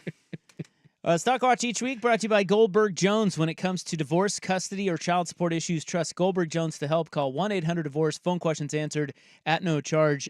If you would like a $50 Visa gift card, I can tell you next how to get it. But first, Will with SportsCenter.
Fan with Isaac and Suk. It is June 17, 2024. It is time now for In the News. I am your noted newsman. That's right, in the flesh. Can you believe it? I can. I'm looking at you right now. You're 5 feet away. I am. This is shorter than the putt. Or wait, this is longer than the putt. Rory, well, both putts. Yeah, to win the U.S. Open. Rory missed. As you stated, though, that one was a little nasty. That putt on 18. Yeah, that thing took a hard right. Whoops. Not the easiest. You got to hit that with conviction, though. Well, because he hit the other one with not. conviction, and it rimmed out. Yeah. It is Global Garbage Man Day. Oh, go Garbage Men. Yeah, we're pro garbage men and women here. That's a thankless job. They get paid pretty well. They do it in my neighborhood at the high school. They do once a year. They do a big cleanup where you can bring whatever you want to the high school and they take it away for free. And that was this weekend. And I'd say this: the amount of crap that those garbage men have to put up with for those 4 or 5 hours, it is unbelievable. The amount of dumbassery that goes on at those sorts of things. It's kind of embarrassing. Now, do they get paid more to do that? I don't know. I don't know if it's like hazard pay, but, I was just talking to those guys, and people just have no common sense, and they're just flat out rude the way they do that stuff. It's ridiculous. It is also World Croc Day. Like not sport the mode shoes. croc or like the... Like the... All right, well, go chew Crocs. You up and eat you, Crocs. Get a pound of those for $28. Well, alligator. We looked it up in the last show. To eat? Yeah. You never had alligator? It's I good did stuff. when I was in New Orleans. It's not... I've had alligator jerky. It's not my favorite. It's good stuff. Do you think crocodiles hate that there's a shoe named Croc? Or is it flattering? I think they would be embarrassed if they found out that was the footwear. Because it should be a nice an alligator skin. Yeah, the croc or the gator, whatever you want. It should be a nice alligator skin boot. Yeah, well, that's like a historic badass. It's a dinosaur, and now it's just for a bunch of hipsters with broccoli hair that are lazy. Like that's not indicative of the mighty croc. Would you like a $50 Visa gift card? Yeah, why not? What do I got to do? Well, you can be a volunteer. Now I'm out. To go out to PDX and go through as they test things out in the new terminal out there. How long do I got to be out there? They said it'd be a couple of hours. Nope. I'm out.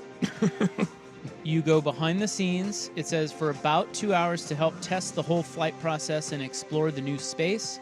People will not leave empty-handed. All volunteers will receive a $50 Visa gift card, and they will be entered to win bigger raffle prizes. Oh, well, that's nice. Rather generic. Still saying no. There will also be snacks and refreshments for you. I do like snacks and refreshment. If you put punch and pie, more likely to show up. Still going to say no, but that'll get people. If you are under 16, you must be accompanied by a guardian, and this is going to be on August 3rd. Before the terminal is scheduled to open later in the month. So you can go online. Have you ever heard of Eventbrite? You know, the whole invitation I know website. I know of what you speak. Eventbrite has a link. and all that. Yeah, it's the PDX Airport dress rehearsal. Yeah. And they need volunteers, so you can sign up on that. No. If you'd like. I'm gonna need more incentive than some refreshments, $50 gift card, and possibly more. I think I accidentally just joined the wait list. Oh. How do I get off of that? I don't know. I would love nothing more than Isaac Roth to get drawn and have to go in for $50. Well, because you think about it, now I got to park, and I got to deal with that. That's gonna take some. That's gonna take some of my cash away. I'm gonna wander over there, and when they say a couple hours, what if I get 2 hours into this thing and it blows, and now I can't leave early because then I don't get my gift card. I don't get entered to big prizes. What if I find out that the big prize is like $75 gift card? Like, I don't like it. Yeah, I'm trying to find out what the bigger prizes are, but it doesn't even say. Yeah, if you told me the big prize was if they were giving out round trip first class to anywhere in the United States, like a Delta sort of thing. Now, maybe that's worth a couple hours. But this, $50 isn't enough, and that's coming from a dude who will do a lot of things to get money. For $50. I've heard Will do anything for $50, but not Not this. anything. Not this. Not anything. All right, up next, we have a dead woman in a wheelchair. Nobody knows what the hell happened. It's not good. That isn't good. No. It's not good anyone dies, but you know. And how about this dude shooting out traffic cameras all over? I know. Guy's my hero, actually. It's 4:47 on the Fan. This is the Fan's window into sports. A view into today's top stories.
Hey, can you believe that? We do that here on a sports station. That's called super serving the audience, Jason. Is that some sort of buzzword that the boss came up with, or It is. a topic tree? I remember the topic tree. Oh yeah. Got to create the topic tree. Yeah, absolutely. No, you don't. No, you don't. This is in the news, June 17, 2024. Hello. Thank you. A woman's body was found in a wheelchair around 11:30 Sunday. It's no good. 11:30 in the morning Sunday. Just outside of Legacy Good Samaritan Hospital in Northwest Portland. Yeah. Yeah, I mean, there's literally no information on this. No, it's just Did somebody wheelchair just dead. wheel her up there and drop her off? Did she die in the wheelchair? Yeah, so much question. I would assume she died in the wheelchair, although... Why would you assume that? Well, so you mean someone died, put her in a wheelchair? Yeah. And then dumped her? Like, correct. Why wouldn't you just dump her? Why, if she's already dead? Like on the ground?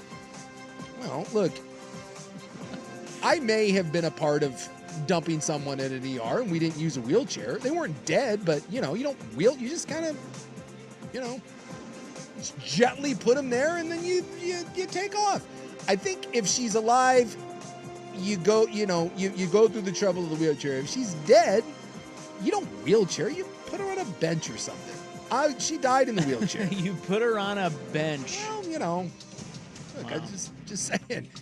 I don't they have don't any know. experience with dumping dead bodies, but I don't think wheelchairs are involved in it.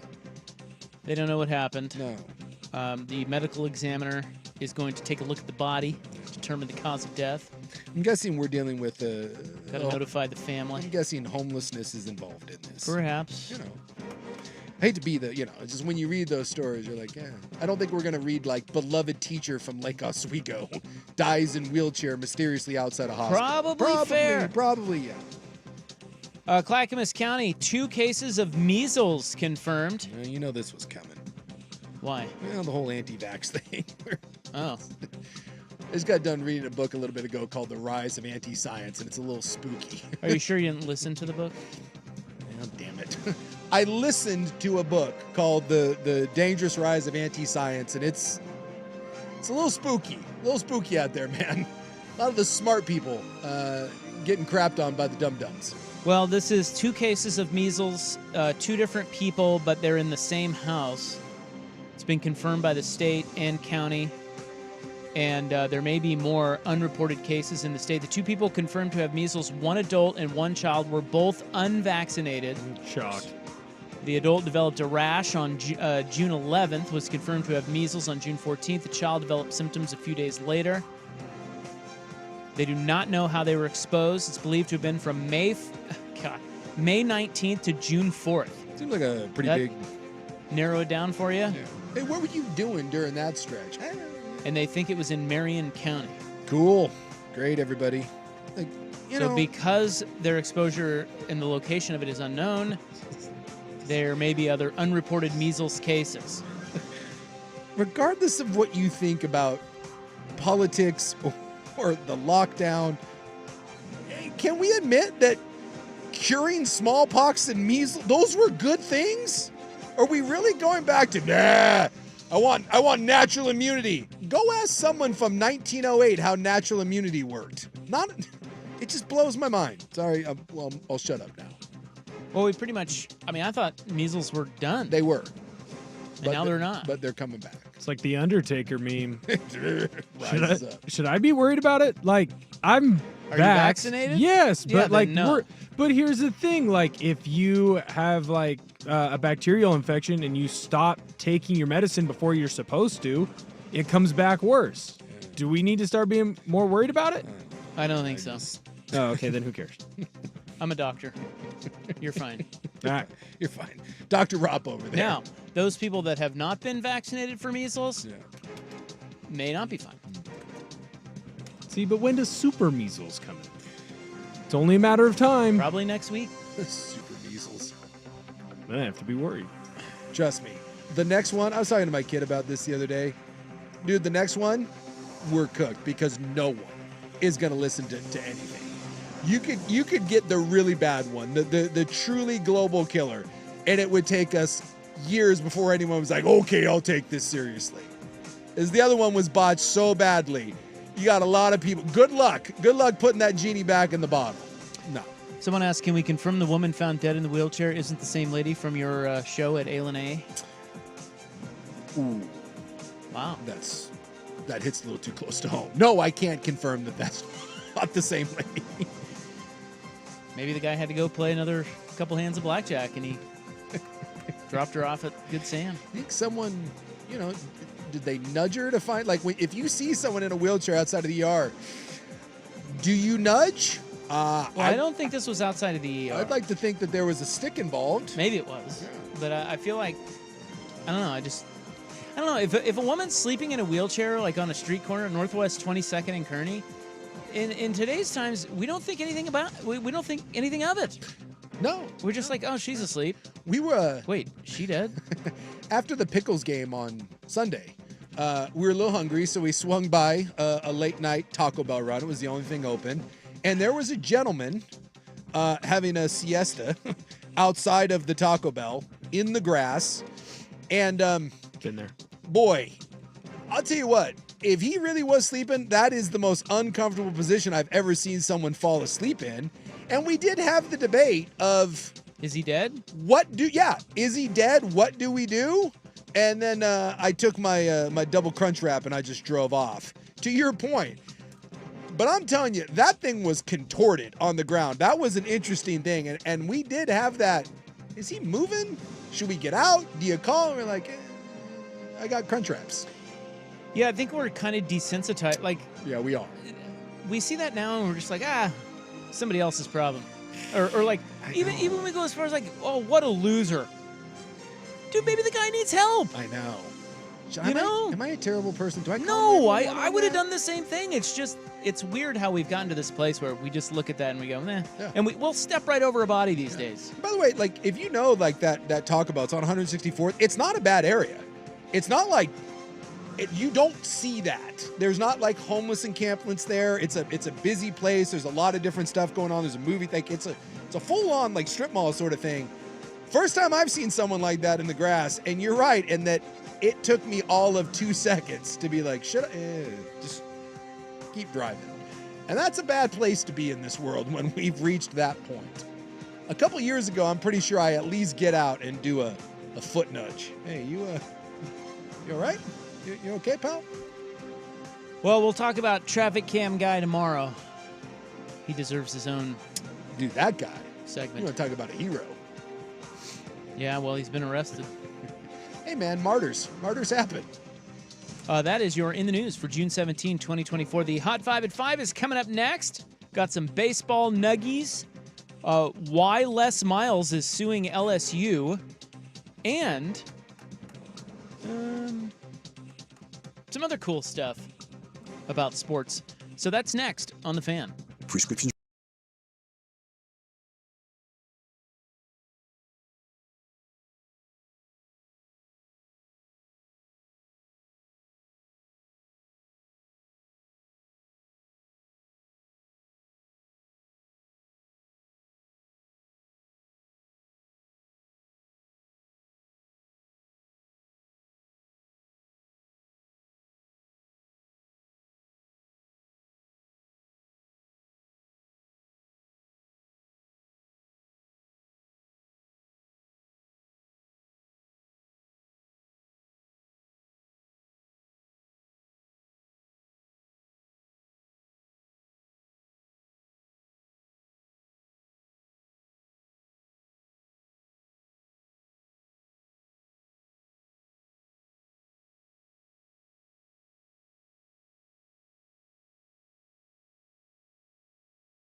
Right here. Will Ortner is in for Ryan Buckley today. Buckley did get snipped on Friday. We are told everything went well with his balls, but his kid is sick and may have hand, foot, eye, neck, mouth, possibly measles. We don't know. Beard disease, whatever they call something's that. going on. So he is out. Will Ortner is in. The great Will Ortner. You think it's possible that if something did go wrong with his bag surgery, that he would just... Can you be honest about that? Or do you think Buckley lies? I think he would tell us. You think he would tell us? Yeah, I do. Because of all the surgeries that could go wrong that you would keep to yourself, it might be that one. Well, under normal circumstances, I would say you're right. Yeah. But for the sake of the show, there's nothing like that kind of content, and he knows that. I mean, he's a pro. I understand, but that can be. That can be a little sensitive if someone's digging around in there. Well, and, it's not his fault. No. Well, maybe it is. I don't know. Maybe he shaved improperly. I don't know what happens down there. What if something terrible happened, like the doctor unbuttoned his pants and then pulled them down for him? Like, that would never happen to anybody. He was sexually assaulted before his... Like, that would be terrifying. What's the statute of limitations on that? Can I... Did that happen to you? Can I go back and talk to someone about that? Wow.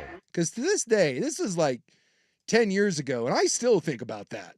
Another grown man pulled down my pants without me asking. You kind of liked it, didn't you? I was terrified. It did give me an appreciation, though, because you always hear those moments where something happens and people are like, I just froze. You're like, hey, why didn't you do X, Y, Z? And they're like, you just froze. I froze. I let another grown man pull my pants down. Before you know it, it's over. Yeah. And then he told me to lay down, and I did it. Man, show me on the doll. It's a very invasive thing. Oh, no. Coming up this hour, was it really the most unforgettable day in American sports history? We have some fun with sports audio and the club tonight. It turns out that person at the McDonald's drive-thru window actually does matter. Man, I don't want to I'm not trying to be mean. I'm just saying. I feel like you're being mean.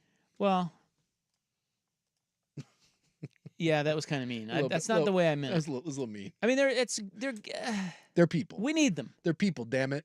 I know they are. They're great people. Great Americans. When it's 1 a.m. and you may or may not be sober and you need a McChicken, who's on the front lines for you? Yeah. Those people. I agree. I think they're great. Yeah. I didn't mean it to come out that way. We need them more than ever. Yes. So we'll have that in the club right now. The Hot 5 at 5. Hot topics, hot opinions. Oh, golly, I'm hot today. And hot air.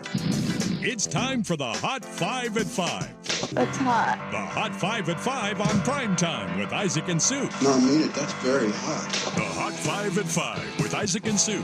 Brought to you on The Fan by Victorico's Mexican Food, the most popular burrito spot in Oregon. Online at victoricos.com. Well, my.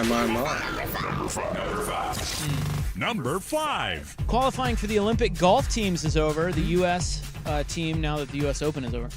The U.S. team will consist of Scotty Scheffler, Xander Schauffele, Wyndham Clark, and Colin Morikawa. No Bryson DeChambeau. Now, I have no idea how this... It's not like a committee that just selects you. You actually have to qualify? Yeah. It's like the world... I think it's the world golf rankings or something. So the live guys get screwed? Yes, because they don't play... They have the opportunity to change their tournament so that it fit into world golf ranking criteria, but they never did. They still play the 3 rounds, and all that. I assumed it was just like any other... Because with the women's basketball team and all, you just pick. No. I didn't know golf was a qualifying thing. Well, I think they might pick, but they pick of the guys who have qualified through the world golf ranking. Is that a big deal in golf? To win a gold medal? This came about 8 years ago. Yeah. So I don't know. I don't think so. I don't know. I'm going to do a little Googling to find out who won Olympic gold. Schauffele. Schauffele's a gold medal winner? I think Justin Rose won the first one, and I think Schauffele won the last one. That's how I feel about it. Former, I'm not positive, but I think that's right. Former LSU coach Les Miles is suing the school for vacating wins that dropped his win percentage below Hall of Fame consideration. The lawsuit claims he was deprived of property rights to the wins. Douche. Holy petty. Can Les Miles be more insufferable? God. Go away. That had to do with 37 wins that were vacated after an infractions case. Yeah. Somebody tweeted today, I don't know who it was, one of the college football scribes, tweeted that if Les Miles had won one more game at Kansas, and I mean one, he would be eligible. Well, that's like the Mike Leach thing that made the rounds last week. Mike Leach is like .004 away from being in the Hall of Fame, and they won't round up. College World Series, Florida eliminates NC State.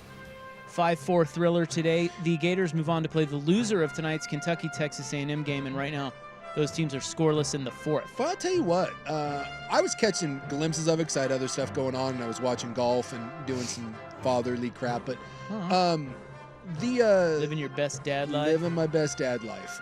The College World Series was bananas, man. Like that Tennessee-Florida State game, it got some good drama. I wish there was a team in there that I cared about, but that was a sneaky little underrated thing going on over the weekend. By the way, you were right. Justin Rose and Shoffley. Yeah, and those are the only two, right? Only two. Well, I mean, they had Since it like way back when. Since they brought it back. Yeah. 2016 in Rio and in Tokyo. Chiefs defensive lineman Isaiah Buggs arrested again, this time a domestic violence burglary charge in Alabama. This is the same guy who was arrested on animal cruelty charges 3 weeks ago. Yeah, he claimed a couple of the dogs had to be put down in neglect, and he was like, I didn't even know they were there. I didn't know anything about it. So now what's this charge? This charge, there's no... have you seen any details on what this charge is about? Yeah, it was a domestic violence. Well, it was domestic violence and burglary, but what's the deal? I read about it, and I want to be. I saw nothing. I want to be certain about it, but it was something along the lines of it was a partner or a former partner, and he entered without. He was trying to get something back. And that's where the robbery comes, and then apparently she got roughed up. The Yankees get ace Garrett Cole back. That will be Wednesday. New York, the best record in baseball at 50-24. Oh yeah, here's a Cy Young Award winner. It is a broken hand for one of the stars of the first place Dodgers. Mookie Betts hit on the hand by a pitch. He will not have surgery, but no timetable for his return. The Mariners have an 8.5 game lead in the AL West. They've swept the Rangers this weekend. They've won 7 of 8. They will begin a series in Cleveland against the mighty Guardians tomorrow. And a sad note, former Mariner player and coach Mike Brumley has died. Car accident in Mississippi. He was 61. Speaking of the mighty Guardians, have you seen what the old Quanner's doing right now? Yeah, he'd be hitting 400. Dude, he is flirting. I think he's like 393. He is the...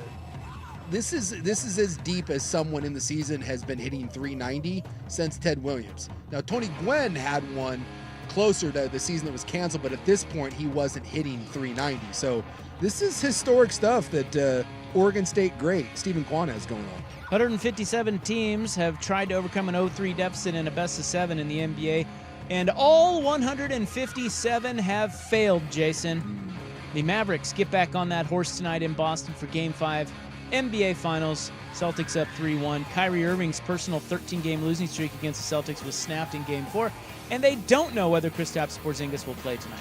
He is available, and they said he's going to play. At some point, he's going to give it an effort. So we'll see how Are much. You sure about that? Yeah, the coach said that he was close for Game 4, and that he expected him to be available, and they said he is available. How much he's going to play, I don't know, but you'll see him. Right.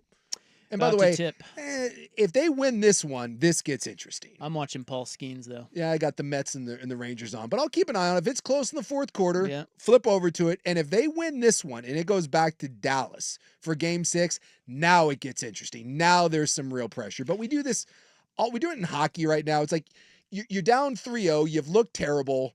You have a big blowout win, and now we're like, Boston will be fine. I bet you Boston wins by double digits tonight. The Hot 5 at 5 is brought to you by Victor Rico's Mexican Food, the most popular burrito spot in Oregon. Order now at victorricos.com. Was it really the most unforgettable day in American sports history? That's next on The Fan.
Yeah, the dog woke me up this morning, and I looked at him and was like, not a chance, buddy. Sorry. Yeah. What do you mean? Like you won't let the dog go out and? No, we won't walk if it's pee and rain. We'll walk in a drizzle. We'll walk in some light rain. But what if he needs to dookie? Well, he goes outside. He got a big yard, But our dog won't. This is controversial. Our dog will not pee or poop in our yard. What? Yeah, we have to walk her.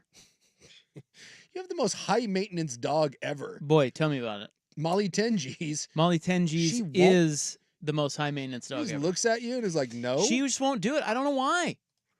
Huh.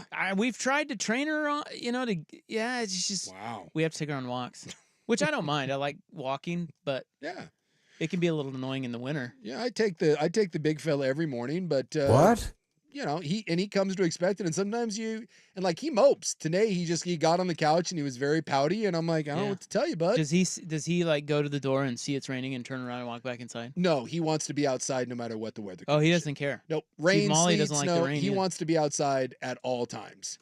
And then you look at him, you're like, sorry, bud, I'm not wearing a winter coat. We're not doing this. Well, was it the most unforgettable day in sports history, at least in America? Today is June 17, and it is the 30th anniversary of the O.J. Simpson Bronco chase. Is it really? It is. Huh. And I can't say that I knew all of this until I read this article on CBSSports.com today.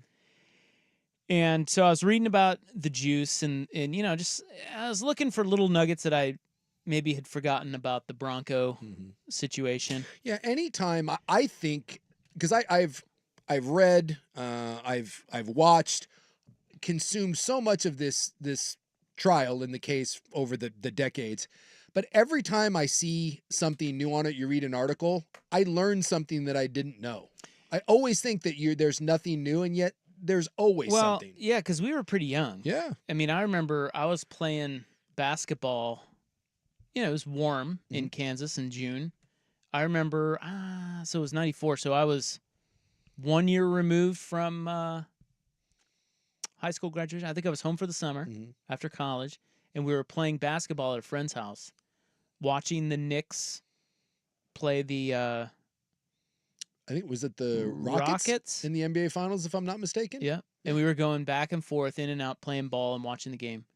And then the news broke in that the juice was on the loose. Yeah. People our I'll age, never forget it. People our age. I was at a pool hall because it was like the one place in town where you could pretend to be a ruffian.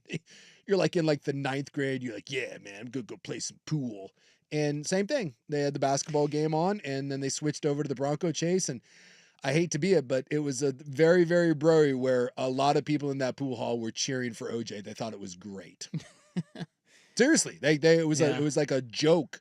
They're like, oh man, OJ, yeah. Well, go, it was juice. kind of a joke. And then they had people on like the freeway overpasses with OJ signs, and we all remember that. It was weird. A bunch of dumbasses from my high school got the free OJ shirts and were wearing them around. And so this CBS Sports article was talking about all of the great notable sports moments that happened on that day. Are you aware of all of these?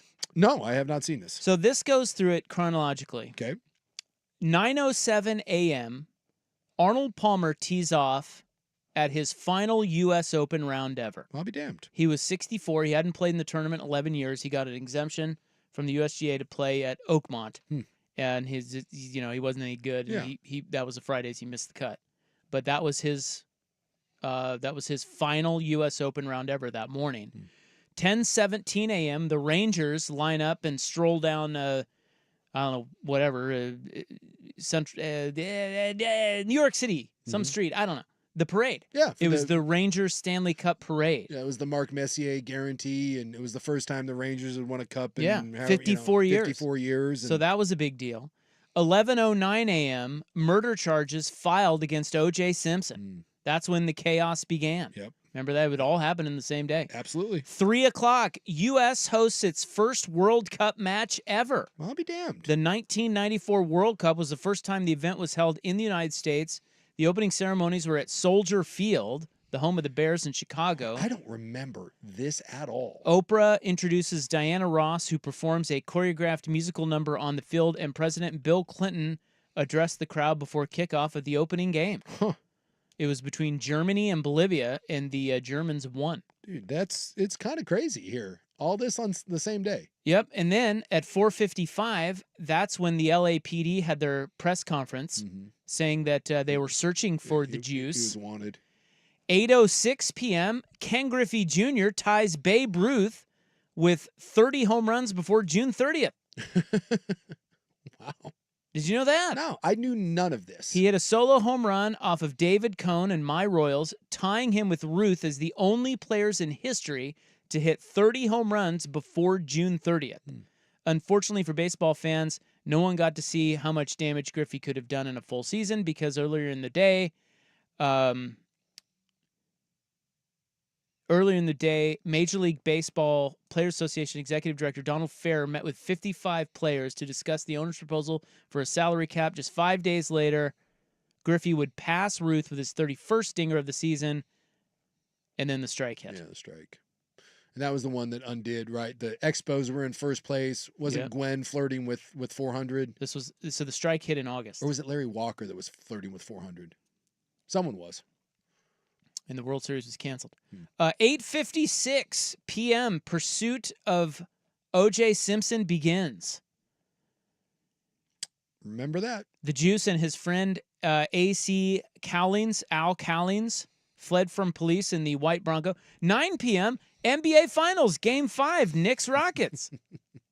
That's crazy.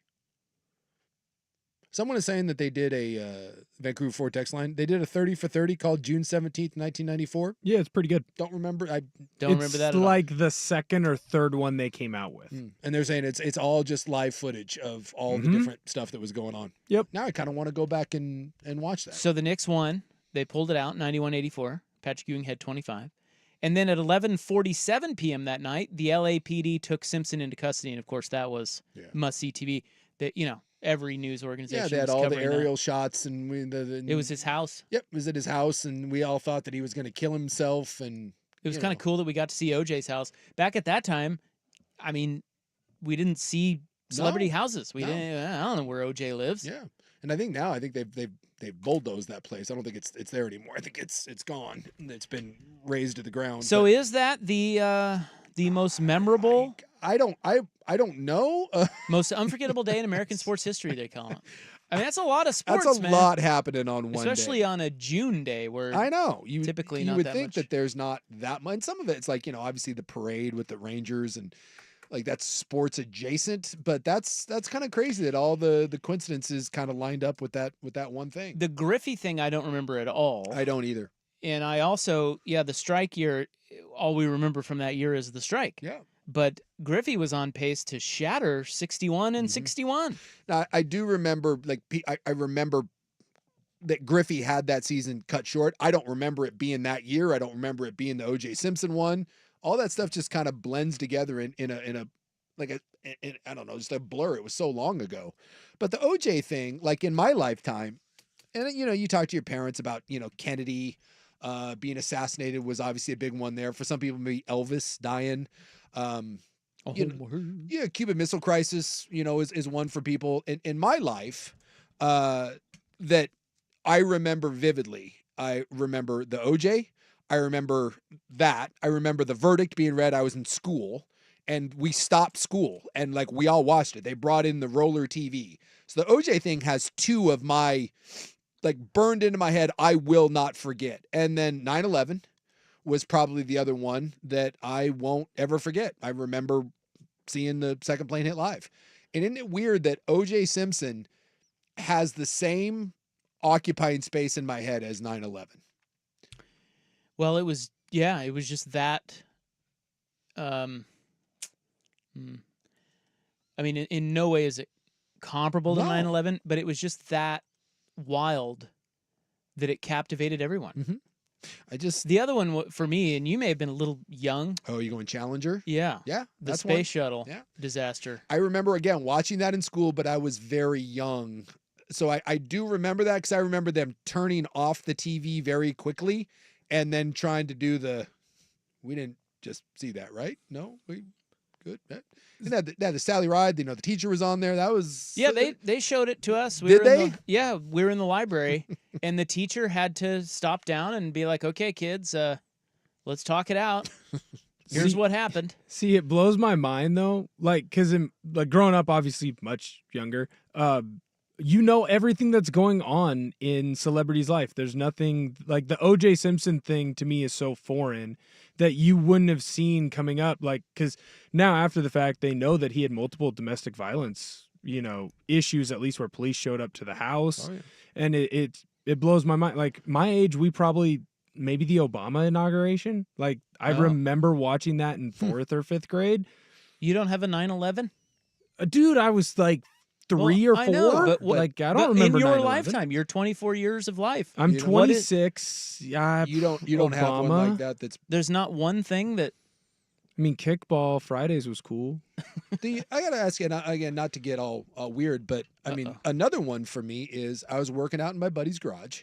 It was the COVID lockdowns, so the gyms weren't quite open yet. COVID was pretty wild. I was working out in my buddy's garage, and January 6th, he has a TV in there, and I thought to myself at the time, I'm like, and obviously it calmed down, but I really thought to myself, I was like, oh my God, like this could be the biggest day one of the biggest day in United States history. Like I remember that, and that's another one. Does that and you're so this is going to show my youth and probably again my ignorance, but my remembrance of that, the one that sticks out to me is I remember being at my dinky little college radio station, and they were doing the softball conference tournament, much like they do for D1, and we all knew that they had canceled it for the next day, and it was done, and we were all going to go home, but no one really knew how long we were going to go home for. And then the January 6th thing, ignorance, me and my buddies, it popped up on Twitter. Oh man, that's crazy. Who wants to go make a beer run? Let's go play some Xbox. Because that's kind of what happened. Like the Obama thing in grade school sticks out to me. I do remember being in Mr. Kramer's class and that being put up. And then my remembrance of COVID is the canceling the conference tournament. It's the January 6th one. That one doesn't do. I just was like, that was an eye roll for me. Like just a bunch of rubes. And I think we had so much fatigue by that time with all that stuff that it was just like, I'm just disgusted. I'm not watching this. It wasn't a where were you moment. COVID shutdown was. Yeah. That was wild because I was sitting there at a blackjack table in Vegas. Yeah, you were gone when the NBA was it was me and I I thought it was just Lynch. I remember listening to it. I'm trying to remember if it was just me and Mike or if we had someone else. I think it was just me and Mike. So I think I was hosting and Mike was producing and I was bouncing stuff off of him. But yeah, they pulled. There was the Timberwolves and someone, and they pulled them off the court. And we sat there and we're like, holy crap. Like they just shut down the NBA. And I was like, here we go. So I was sitting at a blackjack table in Vegas, and that's where the Pac-12 tournament was at the time, and they canceled. Oregon State had played a game, but then they canceled the next day, right? Yeah. And that's when it's like, oh. Yeah, this is real. And then, as we were down there playing cards, I just vividly remember seeing people flooding out of the casino, like with their bags, rolling out to go catch an Uber to go to the airport and get out of there. Meanwhile, we're just like ordering drinks. For fear of getting stuck. At the time, there were people that were like stuck in cruise ships, and there was the idea if you didn't get home, and it's nuts. Yeah, and meanwhile, we're just sitting there ordering drinks, playing cards. Like, this is great. Hey, yeah. I just remember thinking if they're canceling an NBA season, like sports doesn't cancel. Like, yeah, you can plow through anything. I was like, they're canceling seasons. I was like, sports is sports. Like, stuff's about to get real, and of course, that was pretty surreal. Yeah. That was and crazy. Then seeing the next couple of days, we stayed in Vegas and came home at normal time, but seeing just the emptiness of the strip and the emptiness of the sports, like the sports books are just shut down. Crazy. It was such an eerie, weird thing. Yeah. So it's like we all, no matter how old you are, you have a couple of those, but it's interesting to hear from someone who's young like Will. I think with the media circus we have, I wonder if you just won't have, let's say if they're burned in maybe a little bit less than than people that are our age, a little bit older, because Well, the information was it wasn't like it as readily available. He makes a good point about the juice in that for young people, he's right in that you kind of know everything about them. Yeah. And so it would be weird. So in other words, if I said, hey, what if this happened tonight? Mm-hmm. Some athlete, some high profile, I mean, top of their game athlete, lops off 2 heads and gets in a white Bronco, and there's a chase at 55 miles an hour down an LA freeway. Yeah. Who would that be? Like, to us, it was stunning. Yeah. Because the juice had this private life of domestic violence, and like there were, obviously people in the know knew. But in today, the masses, we didn't know he was a bad guy. No. We just thought he was a great running back, and he was very congenial. Everybody liked the juice. But we would know today. Today, you would know. Yeah. Like, you could pick that person. And I hate to say this, but let's say, so OJ, I'm trying to find the equivalent of OJ. I think I have it. Ex-player, great guy, like a Hall of Fame guy. It would have to be like a LeBron, but like in 2 years. LeBron was bigger than OJ. But like, I'm saying someone like let's say Troy Aikman, right? Troy Aikman's a Hall of Famer, not the best ever, but a Hall of Famer, and he's a beloved broadcaster, and by all accounts, he's a pretty nice guy. Like, you don't think anything of it. I hate to say this, but if he killed his ex-wife or was alleged to, and her new boyfriend or whatever, and then like went on the lam, we have become so desensitized. It would be a big deal. It would not stop the world. It just wouldn't. It would be like, oh crap, did you hear about Troy Aikman? And then like there'd be something new on TikTok. We have such weird attention spans, especially youth. There just isn't news that can keep people's attention. There just isn't. And I'm sorry, but Aikman killing or being alleged to kill 2 people and then running, it would not dominate. OJ dominated the news for like 4 years. What if it were Rory McIlroy? He just snapped. Yeah, again, it would be a huge story for like Aaron Rodgers. A week and a half. Maybe LeBron. Like the Tiger stuff is crazy, and it's like, people move on from it. It's just you can't get people's attention like you used to. You just can't. And so I just think that those moments for people are going to become less and less, because we just have the ability to be like, oh man, that's really terrible. Cool. What else have I got going on? Look, I'm going to get my phone here and I got 9 other things that I can look at. No attention span. No. Kobe dying is another one that some people are bringing up. That was big. Yeah. I remember where I was when I found that out. Yep. Rolled out of bed. Yeah. All right. Well, I guess. Yeah, that's a good one. Like, were you stunned when you heard the news about Aaron Hernandez? A little bit. But again, Aaron Hernandez was an all-pro tight end, or at least a Pro Bowl tight end, who murdered multiple people. And it was a joke and a punchline within a week. And then after that, we were like, eh. Yeah, but I think what we're getting at here is there is a difference between stunning and unpredictable news and something so big and so impactful in the world that most people remember exactly where they were when they found out. Yeah. Like, that's a whole nother level. Yeah. And 9/11 certainly is our generation's. Yeah. There's no doubt about that one. Nope. But there are others. And the juice, that was one. Yeah. For whatever reason. Well, I mean, we all know the reasons. It was just, dude, that was unbelievable. If you're one of those nincompoops that were holding signs that said, we love you, Juice, and like free OJ and all that, do you think you're embarrassed when you look back and see those photos of yourself? No, because a lot of it was just, it was the racial I know, but divide. And I would hope to think that you would look back on that and be like, sorry. I wore a free Mike Tyson shirt once. There's a lot of people that and I'm embarrassed by that. I just think that a lot of people are happy that the juice got off because it was like, yeah, man, he represented the one guy that for all the wrongs, it was like, hey, at least one guy got away with it. Yeah, because of the judicial system and rigged against black people. I would like to think that all these years later that someone could look back on that and be like, my bad. My bad. All right, Fun with Sports Audio is next. Here's Will.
audio. It is, well, do you want to start with baseball or hoop? Let's go with baseball. Or the boys of fall. Oh, boys of fall. What'd you say, baseball? Yeah, give me some baseball. Okay, do you know who Tristan Cassis is? Tristan Cassis. Should I know who Tristan Cassis is? Maybe. He's currently hurt, but he is a hot shot young stud for the Red Sox. Not familiar with his work. Had a decent year last year, but like I said, he's hurt, kind of out of sight, out of mind right now. But they were interviewing him during a game over the weekend, and it being Father's Day. Yes. He told a dad story. All right, I like a good dad story, and it was something. So I'm in coach pitch, and I'm so young. I don't really know what's going on at this point. Still, I'm still just playing baseball just to burn calories and get out there and get some sun. Right. And I get out one day and I come back to the dugout crying, pissed, and that's what a 6-year-old does. He sits on the bench and he cries and he doesn't want to go out there when his team's playing defense. So my dad, being the dad that he is, trying to teach me the lessons that he did in his own special way, came into the dugout. He actually grabbed me by my shirt, dragged me to the line, and Looney Tunes style kicked me out onto the field. And actually had one of my best friends that I went to high school with later. He ended up playing pro ball. His mom actually called child services on my dad, had him arrested at the field. No, for real. This is no joke. At the field, I see my dad go away in the cop car, gets arrested, sent to nice to jail. You're kidding. But that day, my dad taught me a super valuable lesson that not a lot of people know, and it's that I had a responsibility to my teammates, I had a responsibility to my coaches, to the parents that showed up that day, all the fans who were at that Little League game, whatever it may be, to go out there and give my best effort no matter how I was feeling on the bench, no matter what I was going through that day, or whatever little hardship that I was feeling when I got out, that I still apply every single time, because sometimes I just want to sit down on this bench after I get out, and I want to weep and I want to cry, but that's not how baseball is. So yeah, I love my dad to death. I wouldn't have this opportunity without him, but yeah, funny little excerpt. That's the type of guy my dad is. What do you think of that? Nice little tribute to Dad there. I am. What? Dad got arrested for kicking his ass back out onto the field. Oh. But he loved it. Taught him a valuable lesson. Hey, it's old school parenting, Jason. It was a different time. That's how you taught your kids a lesson. Good God. What? That little bitch back out there. What? You watched your dad, of all the memories that you're going to bring up on Father's Day, your dad getting arrested for assaulting you? Well, no, you're missing the point. He taught him a lesson. What? Get your ass back out there. What? Be with your teammates. So if I go home tonight and I can just beat the hell out of someone in my house and then get arrested and be like, I'm teaching them a lesson. It was a different time. We all remember the old school lessons our old school dads taught us. Boy, that is old school ways. Boy, that is sometimes with a belt. That is something else. Of course, my dad never did that, but well, I mean, I had friends' dads who were. It was wild back then. I'm just trying to think, my kids didn't play a lot of sports, but just the idea, because this would have been around that same time. How old is old Tristan he's here? Probably Will's age. I mean. So yeah, 24? so I mean, I've got a daughter that's Will's 27. 26. I got a son that's 22. So this would have been around the same time that I was putting my kids through Little League. He's 24. Yeah, dude. So that was not a different time. That was when I was a parent. Well, he said he was 6 or 7, so that would have been, yeah, I went through that. I was coaching that same time. Technically different time. Boy, I'll tell you what. If I saw a dad manhandle and ragdoll his kid, I'm pretty certain that I would be arrested too, because I would be confronting that dad. What?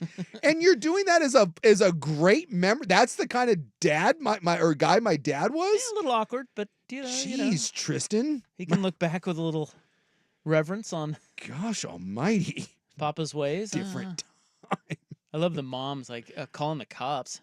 Yeah, it was his friend's mom. Yeah, Dad's getting yanked into the squad car. Hauled up. I love you, son. I do this because I care. As I slap you one more time.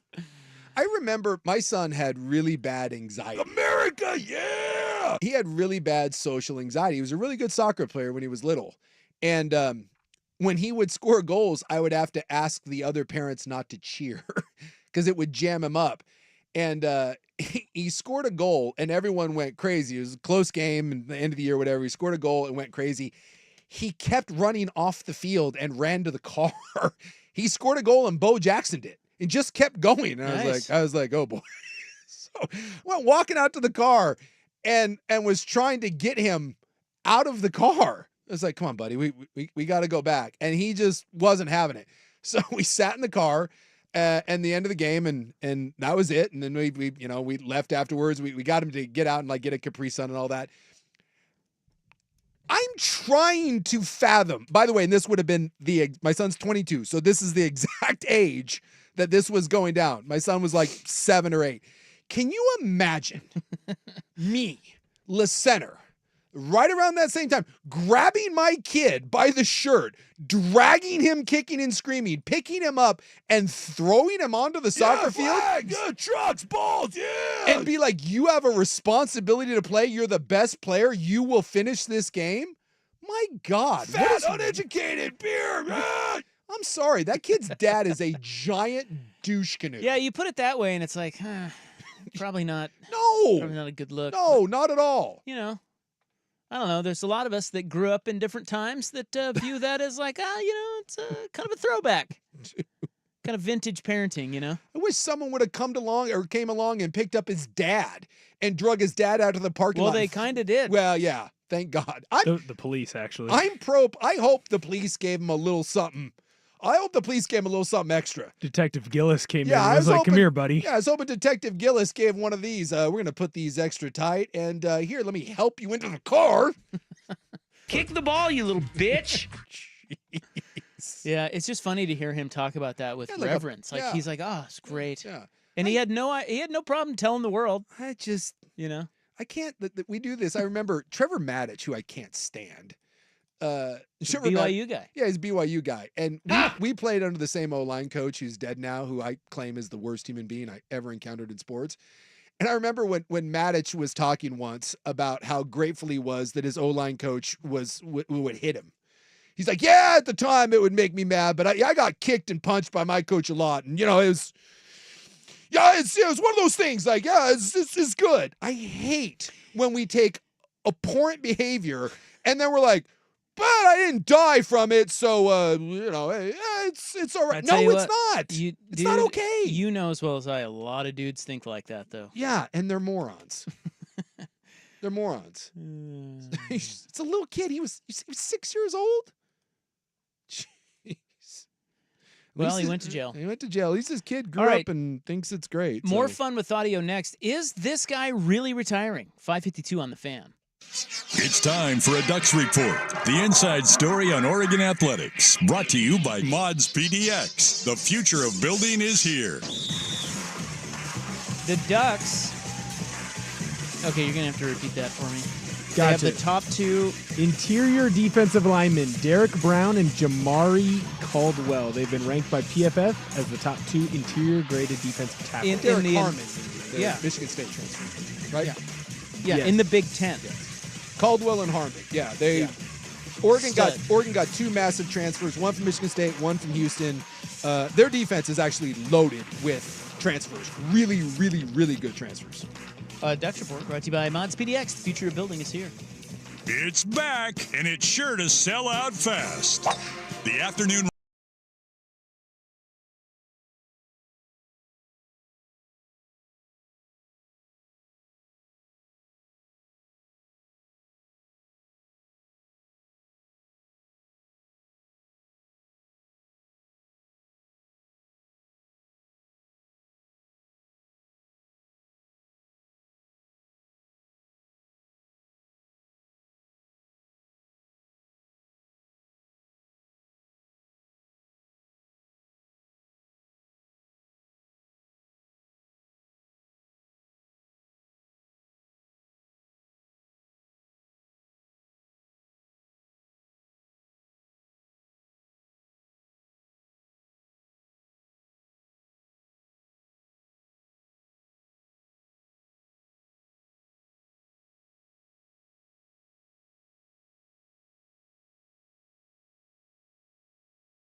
I did not manhandle my kid for running off of the soccer field. He did not become a professional soccer player. The douchey Red Sox dad did. His kid now in the big league. Right. So that's right. My kid may be playing in the MLS right now if I would have just taken appropriate step of dragging him and then throwing him onto a field that he didn't want to be. Correct. You handle that more like a man. Yeah. Treat him like a man. Damn it. And he is playing professional soccer. I failed you. Iserman, if you're out there listening, just know I failed you. That's right. I should have kicked your ass Looney Tunes style back on the field. I don't even know what does that mean? Looney Tunes style? I'm guessing like where you pick them up and like throw them through the saloon door. I'm guessing. Well, you drop them and then you boot them, and there's a big thing that goes bam on the TV screen, and then they're on the field. It's hilarious now. Guessing not so much when you're 6. Last but not least, we have Chuck Barkley audio here. Yeah. Someone brought up, too, that if we were looking for the OJ comp, if it were happening today, Barkley's a better one. If Charles Barkley killed like 2 people? Well, you got like Hall of Fame player, huge personality, everyone loves him. Barkley may be a better equivalent to like OJ today. No, you're right, because the juice, he was in movies. And oh, yeah, man. Like, he was Norberg in the Naked Gun movies, and man. he was actually pretty funny. Yeah. We also know that Barkley has a temper, though, and that he's not afraid to fight other people. There's a difference between having a temper and cutting 2 people's heads off. Very fair. Very fair. Important distinction. Yeah, I mean, I have a temper and I'm known to get in conflicts, but I would certainly hope that if I ended up cutting 2 people's heads off, they would be like, well, that's not normal. I didn't see that coming. Well, look, if breadcrumbs. If a fan personality lopped off 2 heads. Damn it. Really? Yes. Yes. Of course. Yes. Why? Because you just said it. No. You just said it. No, there is a yes. Who would it be? Yes, I can be confrontational. I totally admit that. Conflict, yes. If you said fight, sure. But cutting off heads, no, that's psycho behavior. Well, of course. So then who and is it? there's people on this staff Yeah, who is way it? more inclined to go that kind of. You know Name who. names. You know. I don't. You know damn well. I'm part-time. There's one man capable of skinning someone here, and it ain't me. I think you're thinking Swigard. Bingo.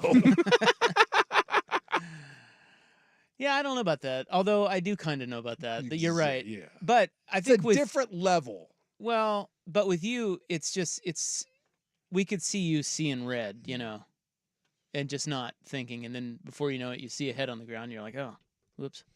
We think. You know what I'm saying? Yeah. It's over. All right, well, we'll get to... Oh, here, let me play this. Do you guys want to... Should I play it now? Or Yeah. should Yeah, play it. What do we got? We're running behind. I'm going to play Charles Barkley, and he is saying... He was on the ESPN broadcast of the... NBA TV. Yep, exactly. NBA TV broadcast of the finals, and I'll just play it for you. It's about a minute and a half. I want to say this because you guys are my family. I really love TNT, all the people who work here, NBA television. You guys been great to me for 20 years. I just want to say thank you to my entire NBA family. I love you guys. There's been a lot of noise around our network the last few months. And I just want to say, I've talked to all the other networks, but I ain't going nowhere other than TNT. But I have made the decision myself, no matter what happens, next year is going to be my last year on television. And I just want to say thank you to my NBA family. You guys been great to me. My heart is full with joy and gratitude. But I'm going to pass the baton at the end of next year. I hope the NBA stays with TNT. But for me personally, I wanted you guys to hear from me because I'm not doing any more interviews. Don't y'all be calling me. Nobody calling me. I'm not talking about this again, but I want to tell my NBA and NBA TV and TNT family that I'm not going to another network, but I'm going to pass the baton to either Jamal Crawford or Vince Carter or you, Steve. But next year, I'm going to just retire after 25 years, and I just want to say thank you, and I wanted y'all to hear from me first. How about that?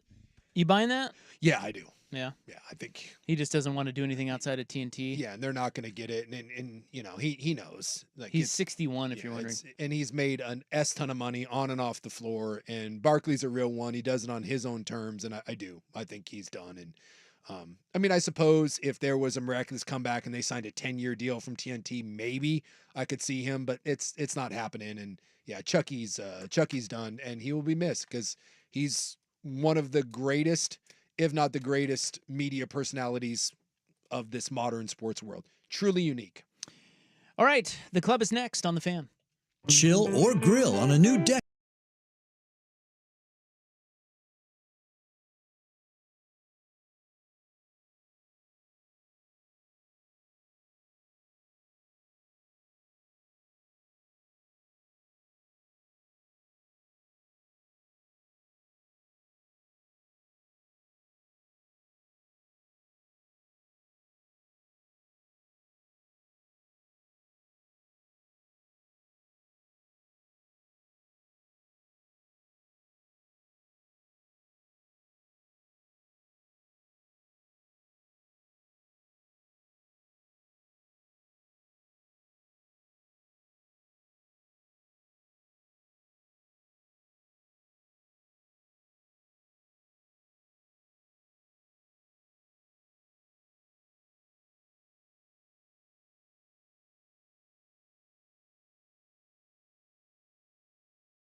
I'll keep you abreast of it. But yeah, Dallas. Is it bad that I turned to the Braves Tigers game before I turned the NBA game on? It's not good.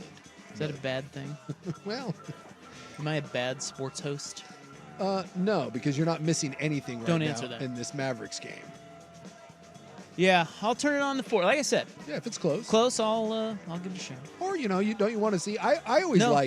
I like seeing the no matter what it is. I always want to watch the ending. You Oh yeah. the I'll championship. watch that. You get the storm the court and. I love that. I wish the NBA did like I don't know why they don't cut down the nets. Right, like college cuts down the net. That thing's badass. And everyone gets a little piece of it. You tie it in your hat. Why doesn't the NBA cut down nets? That's a cool thing. I 100%, if I could play basketball, which I can't, and I was good at it, which I'm not, and won a championship, which I never will, I would 100% cut down that net. Even if it was just me. Then I would take the net and you wear it like a necklace. Thing's badass. They're missing an opportunity there. You get a sponsorship, you get the Warner ladder, the official ladder of the NCAA. It's like winning a UFC or a boxing match and not getting a belt. What are we doing? Yeah, you win the championship, you strap the belt on. Cutting down the nets started at the collegiate level in 1947. And the NBA never They're saying picked it up? The coach at NC State, they won the Southern Conference. And their coach, Everett Case, wanted a souvenir, so he decided that the net from the game would be perfect.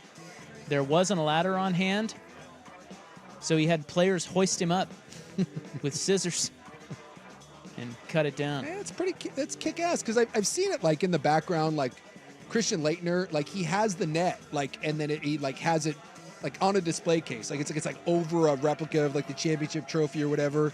Like that's a cool thing. Like you in the Naismith Trophy, or not the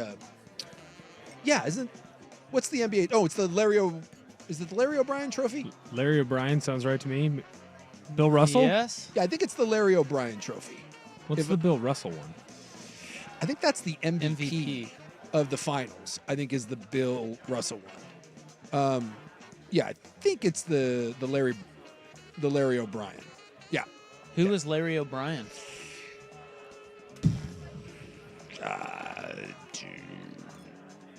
Don't know. Ex-commissioner. Oh, that's probably true. Is that? Did you look Named at it after himself. Yeah, it says he was an ex-commissioner. Okay. Basketball commissioner, an American politician. He was a damn lib. Freaking snowflakes. Knew it was a lib league. Yeah. But like that would like the trophy presents itself like it's perfect to throw one of the nets over the top. I gotta talk to someone in the NBA and be like, hey man, you're missing an opportunity here. Cut down that sucker. Write Adam Silver a letter. Yeah. Cut that thing down. That's how stuff gets done. It'd be whoever did it.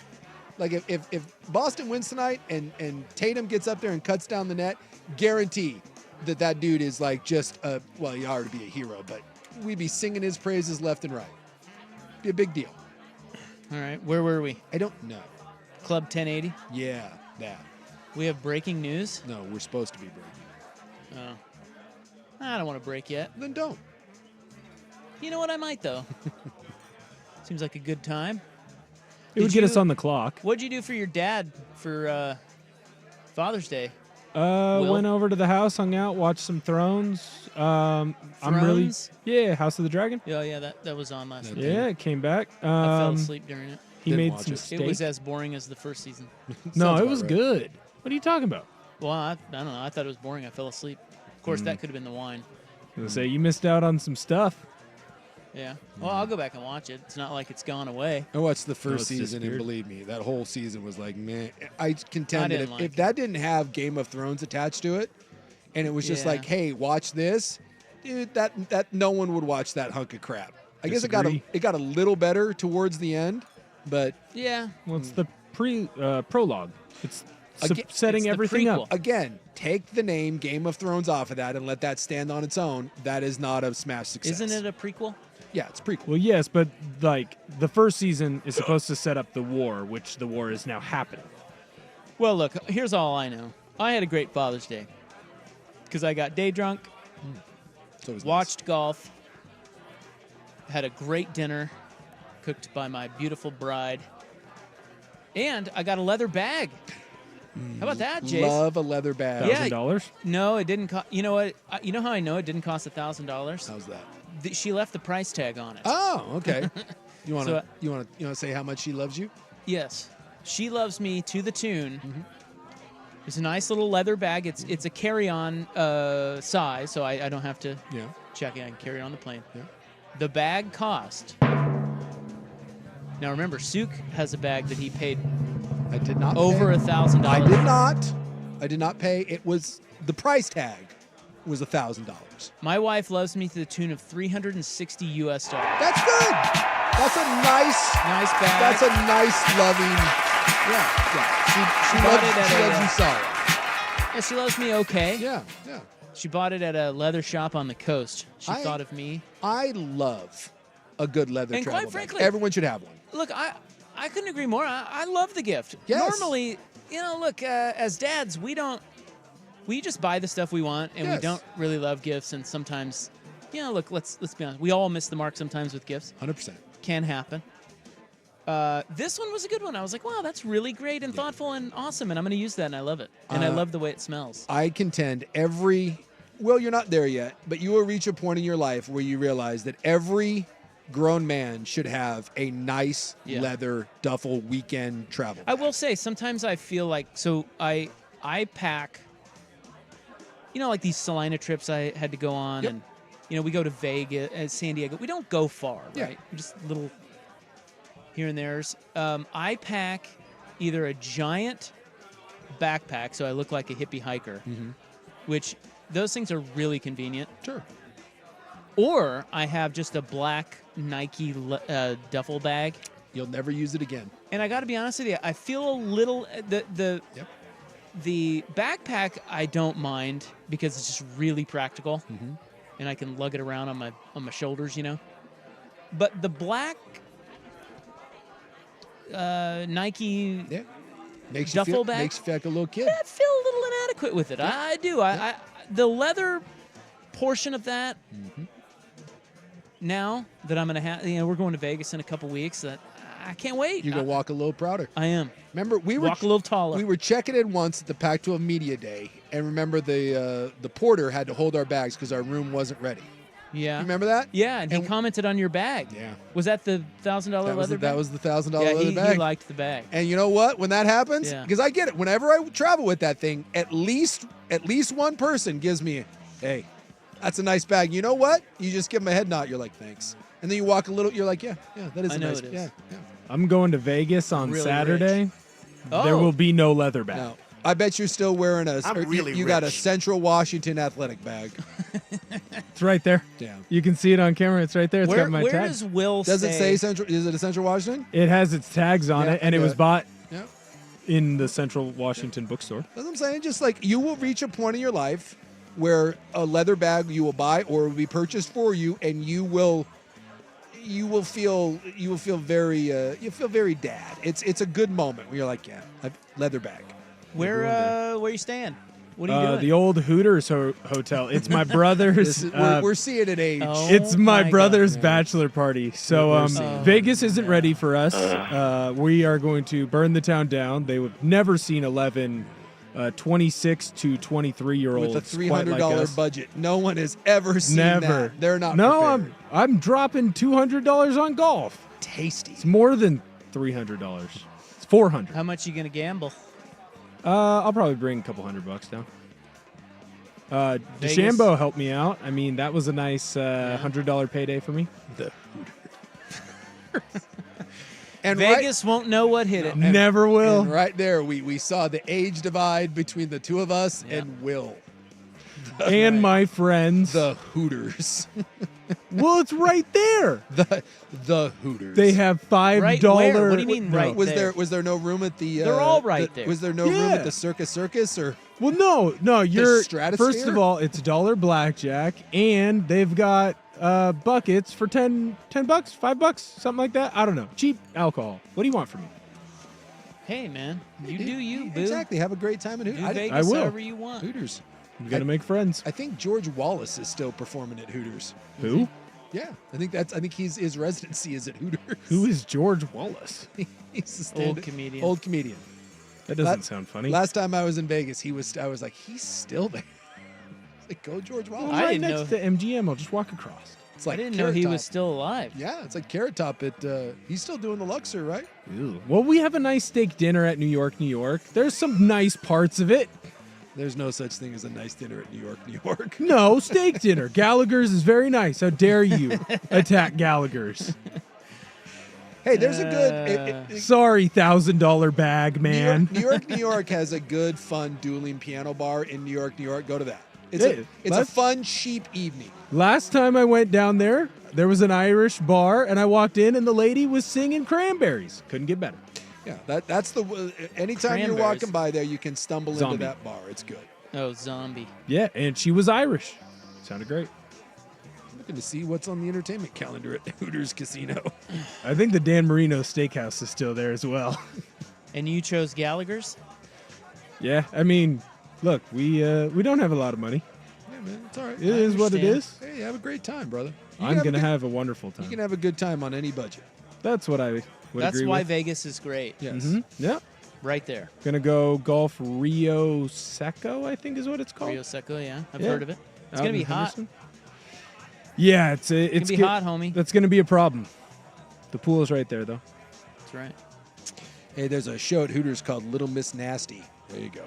The hottest, most fun burlesque show I've ever seen, according to Matt from Blink 182. Matt Skiba from Blink 182. I think you should have just left it with according to Matt. According to Matt. Well, I'm going to have to text the group chat right now. There you go. We're going to have to go see Little Miss Nasty. Little Miss Nasty. Right in your own backyard. All right, we'll take a break. And when we come back, you want to talk about red wine in space? Yeah, let's go.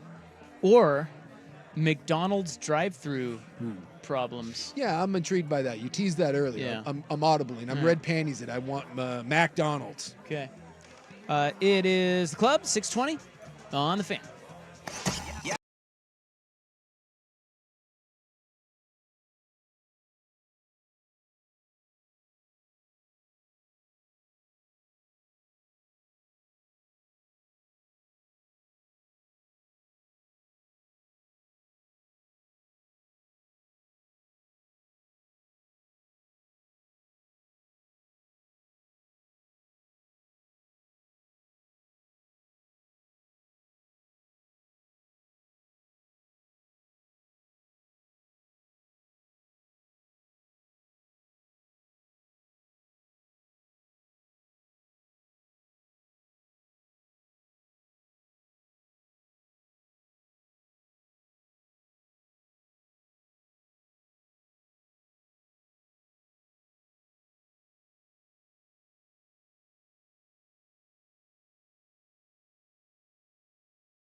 Did you just say we just stepped out of the shower?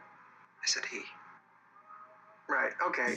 On 1080, The Fan. Double sun power! I do have McDonald's news. You said you were interested to hear what's going on at McDonald's. Yeah. Home of the $5 Egg McMuffin. Jeez. Now, do you say that because that's expensive? Yes. I told you a while back I was hungry in the morning sometimes, and like if you're on the way to the gym, an Egg McMuffin is a nice, supposedly cheap, good source to kind of protein. It's not bad for you, and you get a couple of those back in the day, and you'd head to the gym. Rolled into McDonald's, hit me up with an Egg McMuffin, dropped a $4.99 plus tax on. I said, "Excuse me, for an Egg McMuffin? The hell did that happen?" I find it okay. See, that to me sounds cheap, but that's because I'm like, if I stop for anything breakfast, it will typically be at Starbucks, and Starbucks is astronomical. Yeah. Like if you get one of those, I don't know, like Sandos or some of their stuff that they have, it's hell. Even I just get a black coffee. It's $3 now. Boy, I say I'm not a coffee drinker. I don't go to Starbucks, so I don't know. I remember Egg McMuffins. Like I assumed when I pulled into that drive-thru a while back that Egg McMuffin was going to be like $1.29. It's an Egg McMuffin, for God's sakes. Like inflation, man. But $5? Hey, they got to pay for those AI drive-through attendants. I guess. Because that's what they were doing at McDonald's. That's what and so there's no real person anymore? Well, it backfired on them. They've actually had to bag it.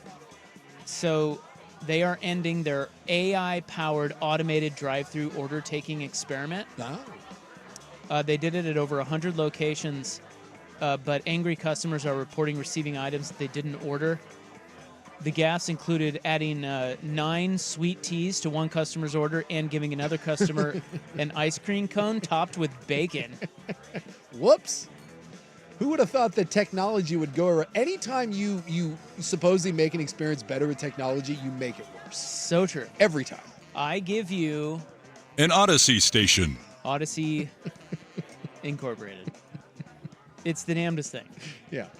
Well, now, like when you go into places, when we were in San Francisco, you walk into some of these little, whether it's a coffee shop or McDonald's or whatever, there's no employees. It's just, and there, you can't sit down. You just walk into them, and it's all touch screens. Yeah. And then you order, and then like there's just a little window, and it opens up, and someone hands it to you, and it still asks you for tips, which I'm fascinated by. But it's like, who are you tipping? I don't know, but I can't. None of this stuff makes any sense to me at all, and I find it hilarious that someone got ice cream cone with bacon on top. Although I am intrigued by that. I was gonna say that. But you don't want McDonald's. Happy accident. But you don't want McDonald's bacon. I don't know what that is. That's true.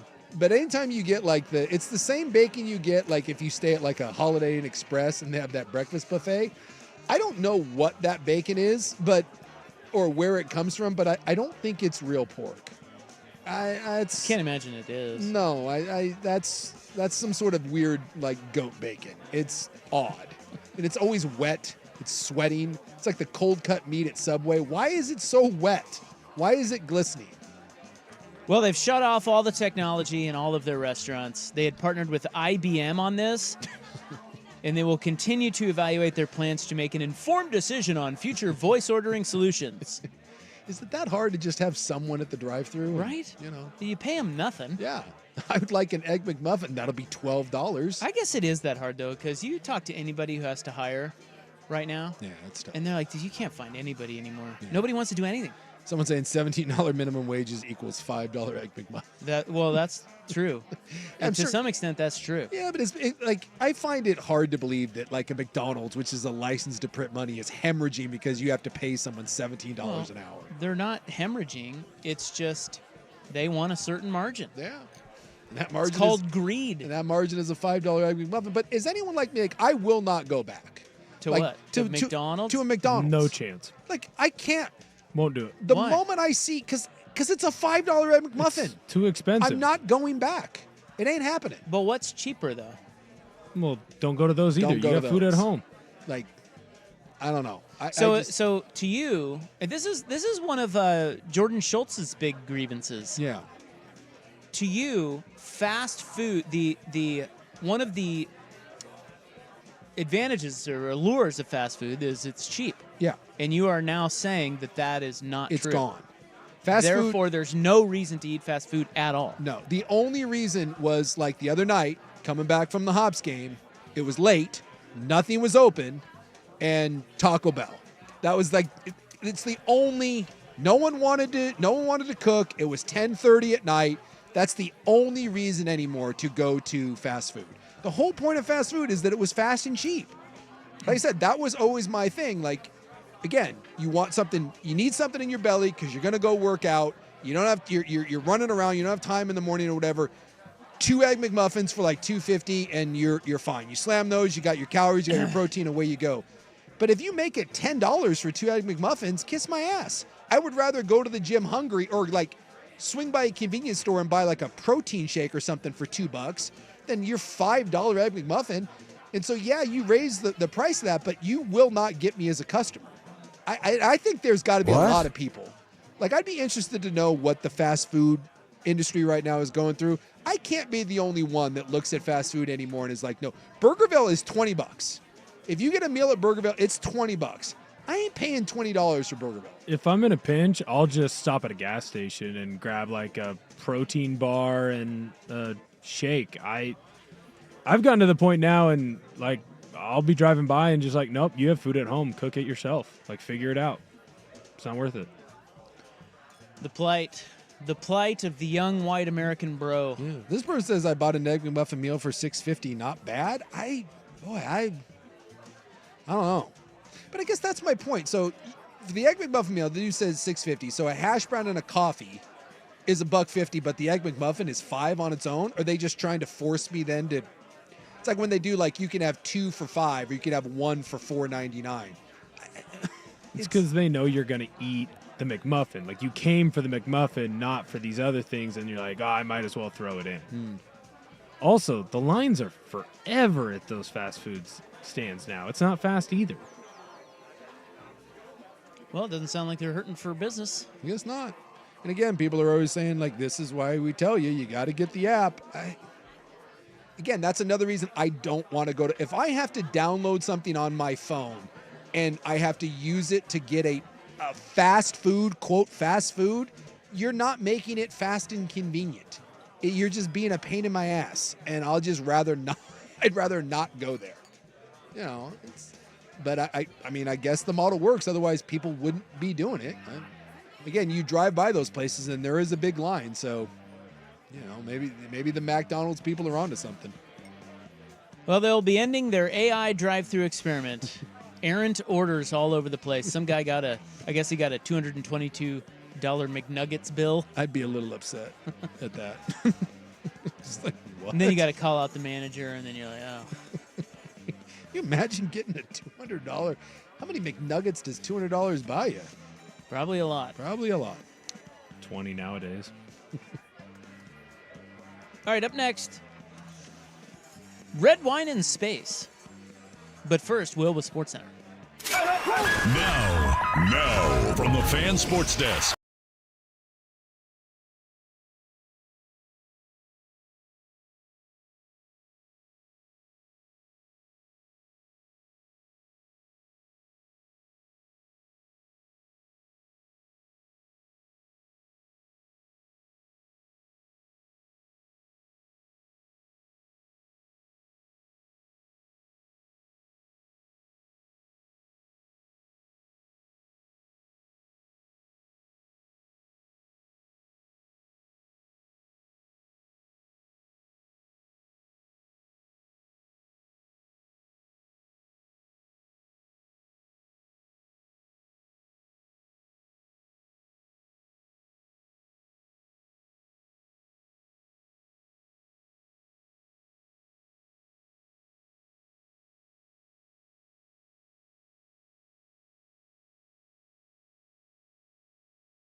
June. Fake news. And indeed, fast food franchises squeezed as customers test the limits of the value meal economy. I guess they've been hemorrhaging customers. People are like, nope, not paying for it. And so now some of them are going back to limited time, like super deals. Yep. Desperate to try to convince people to come back and hopefully order more. But they said they can't. They're all limited deals because they can't. They're offering like this big value meal for $5. And they said they lose money on every one. They're just desperate to try to convince people to come back. So I'm not the only one telling people in fast food land to go pound sand. Well, the value meal is what the article I was just reading was talking exactly that retail food prices have fallen. Grocery stores are lowering prices, but fast food chain prices continue to go up. Mm-hmm. And so to combat that, they're offering these value deals. And so that may help a little bit, but a lot of the people, who are lower income that need to feed, 4, 5, 6 in a family, you know where they're eating now, according to this article? This is from restaurantbusinessonline.com. Guess where they're going. More and more. I'm trying to think. Are we going? What'd you just say? Target. Yes. Oh, the food courts. Target, Walmart. I was thinking maybe like a Costco. Yeah, so same type of thing. Although I think Costco is a little bit more. Well, you have to have the higher Costco. end. I don't think you have to have the Costco membership to eat at the food court.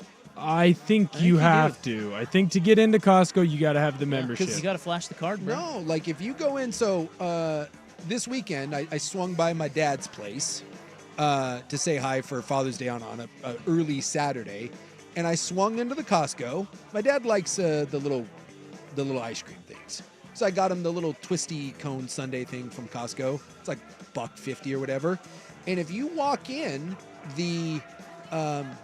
you just walk in the other side, like the checkout side.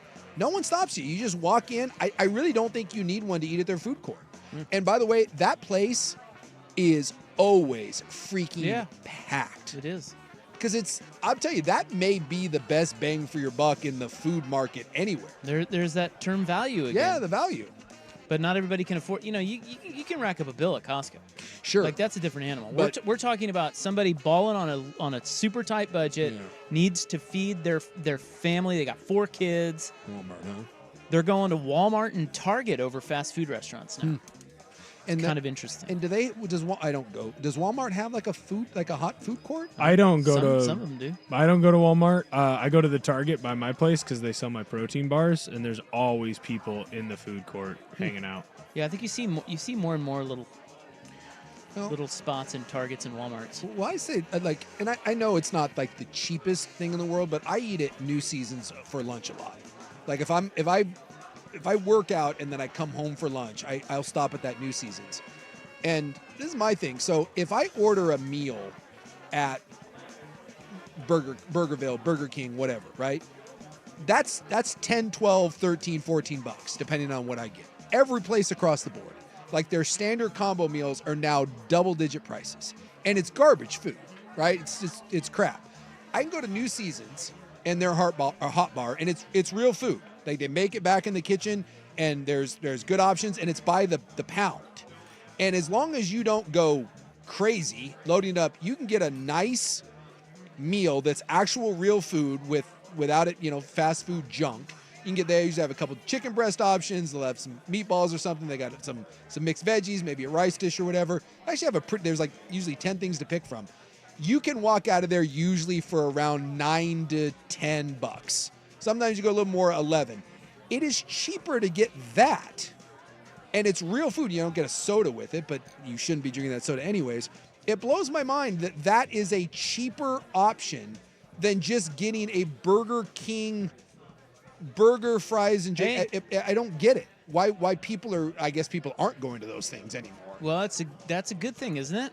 Yes. I mean, if we stop eating so much crappy ass food, that's like it's like we're paying too much for poison. Like they're exactly. Unless you're drunk after a show, then God bless Taco Bell. It's always been very weird to me that it costs so much to eat healthier. Yeah. That's such a weird concept. And it does cost way more. And it shouldn't. Yeah. Well, I say it shouldn't. Well, good usually trumps bad when it comes to price. I know, but I just mean like we've got to find a way. Like maybe this is the shift in the paradigm that we needed. I hope so.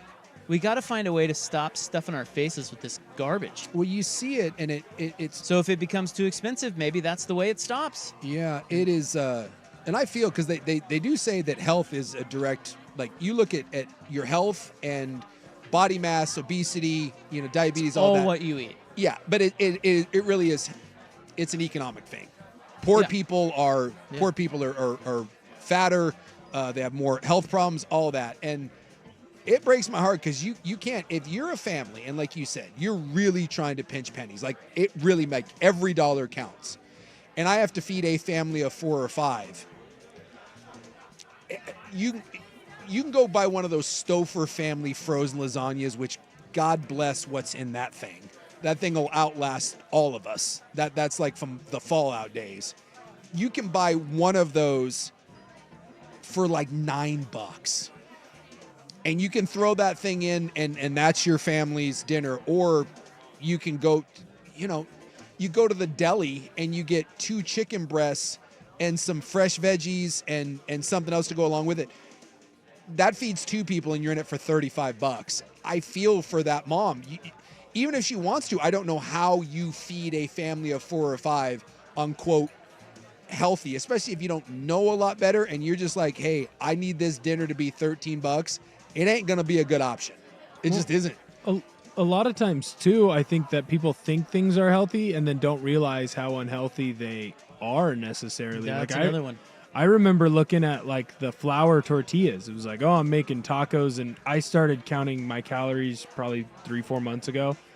And it was a big eye opener on like, whoa, there's 140 calories per tortilla. Like that's a big deal. So let's go find a better option. I will say though, that if you go to a grocery store, you can get a full chicken, like a grilled chicken thing. Yeah, that's $5-6. That's probably a good Great value. deal. That's right. But the Stouffer's family lasagna. You can make a salad with it. Family size. Feed 5. $8.99. Yeah. At Target.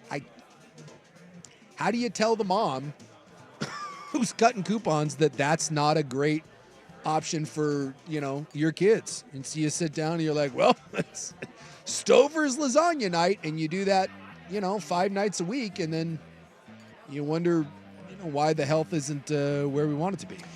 Well, that said, I'll be headed to Laurelhurst Market. Son of a cut of meat. Nice little glass of red wine. Yeah. It's going to be great. Go swing by. Is there a KFC around? Dude, there's Get me no some, chance. Get me some chicken. Is that the double decker? Do they still have that? It's foul. That being said, Chick-fil-A, 30 nuggets. That's 100 grams of protein. 900 calories, though. All right. We got to run. We'll be back and we'll be back and wrap it up next on The Fan. Hey, I got to stick around for Window Nation. I got to tell you that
space tomorrow. By the way, I love the internet because it listens to you. This just came across my Twitter feed. Oklahoma State running back Ollie Gordon, who led the country in running last year, rushing yards, he has signed an NIL deal with McDonald's, and you can get his go-to meal, which is a McDouble, a spicy chicken sandwich, a medium fry, ranch, a Coca-Cola, and a McFlurry. That's his combo. $25? I don't know. Wait, it's just say that again. He eats a McDouble. That's a cheeseburger. Yeah, double cheeseburger and a chicken sandwich. A spicy McChicken sandwich. You get the medium fries. Comes with ranch. You get the soda that it comes with, and the McFlurry. And the McFlurry. So he has 2 sandwiches. God, fatty. Rob, dude, you don't want to hear my old Taco Bell meal back in the day. I think I do. That would be a steak quesadilla, 2 to 3 beefy 5-layer burritos. Depends on if I was hungry or not. You get 2 of the steak quesaritos, and then 2 Chipotle chicken loaded grillers. And you top it off with the Mountain Dew Baja Blast Freeze. Gross. See, I know nothing about Taco Bell, so I don't know. That sounds like a lot. Yeah. It's a lot. But I don't know. It's a lot. How much that is. I don't know. It's just weird to me that well, it's one thing if somebody would go and order more than one. Like the double cheeseburger is a meal with the fries and drink, right? And then the McFlurry. Yeah. So that's a good, healthy, hearty. I don't know about healthy, but hearty meal, you know. And then he's gonna just throw another sandwich on top of it. Look, if you're Ollie Gordon and you're in that kind of shape, by all means. But the rest of us probably don't need a McDouble, a McChicken, a fry, a Coke, and a McFlurry. And a McFlurry for lunch. They used to do the buy one, get one for $1, and you'd do 2 spicy McChickens and then 2 normal McChickens, and you combine them all into one big sandwich and eat it. Oh, good times.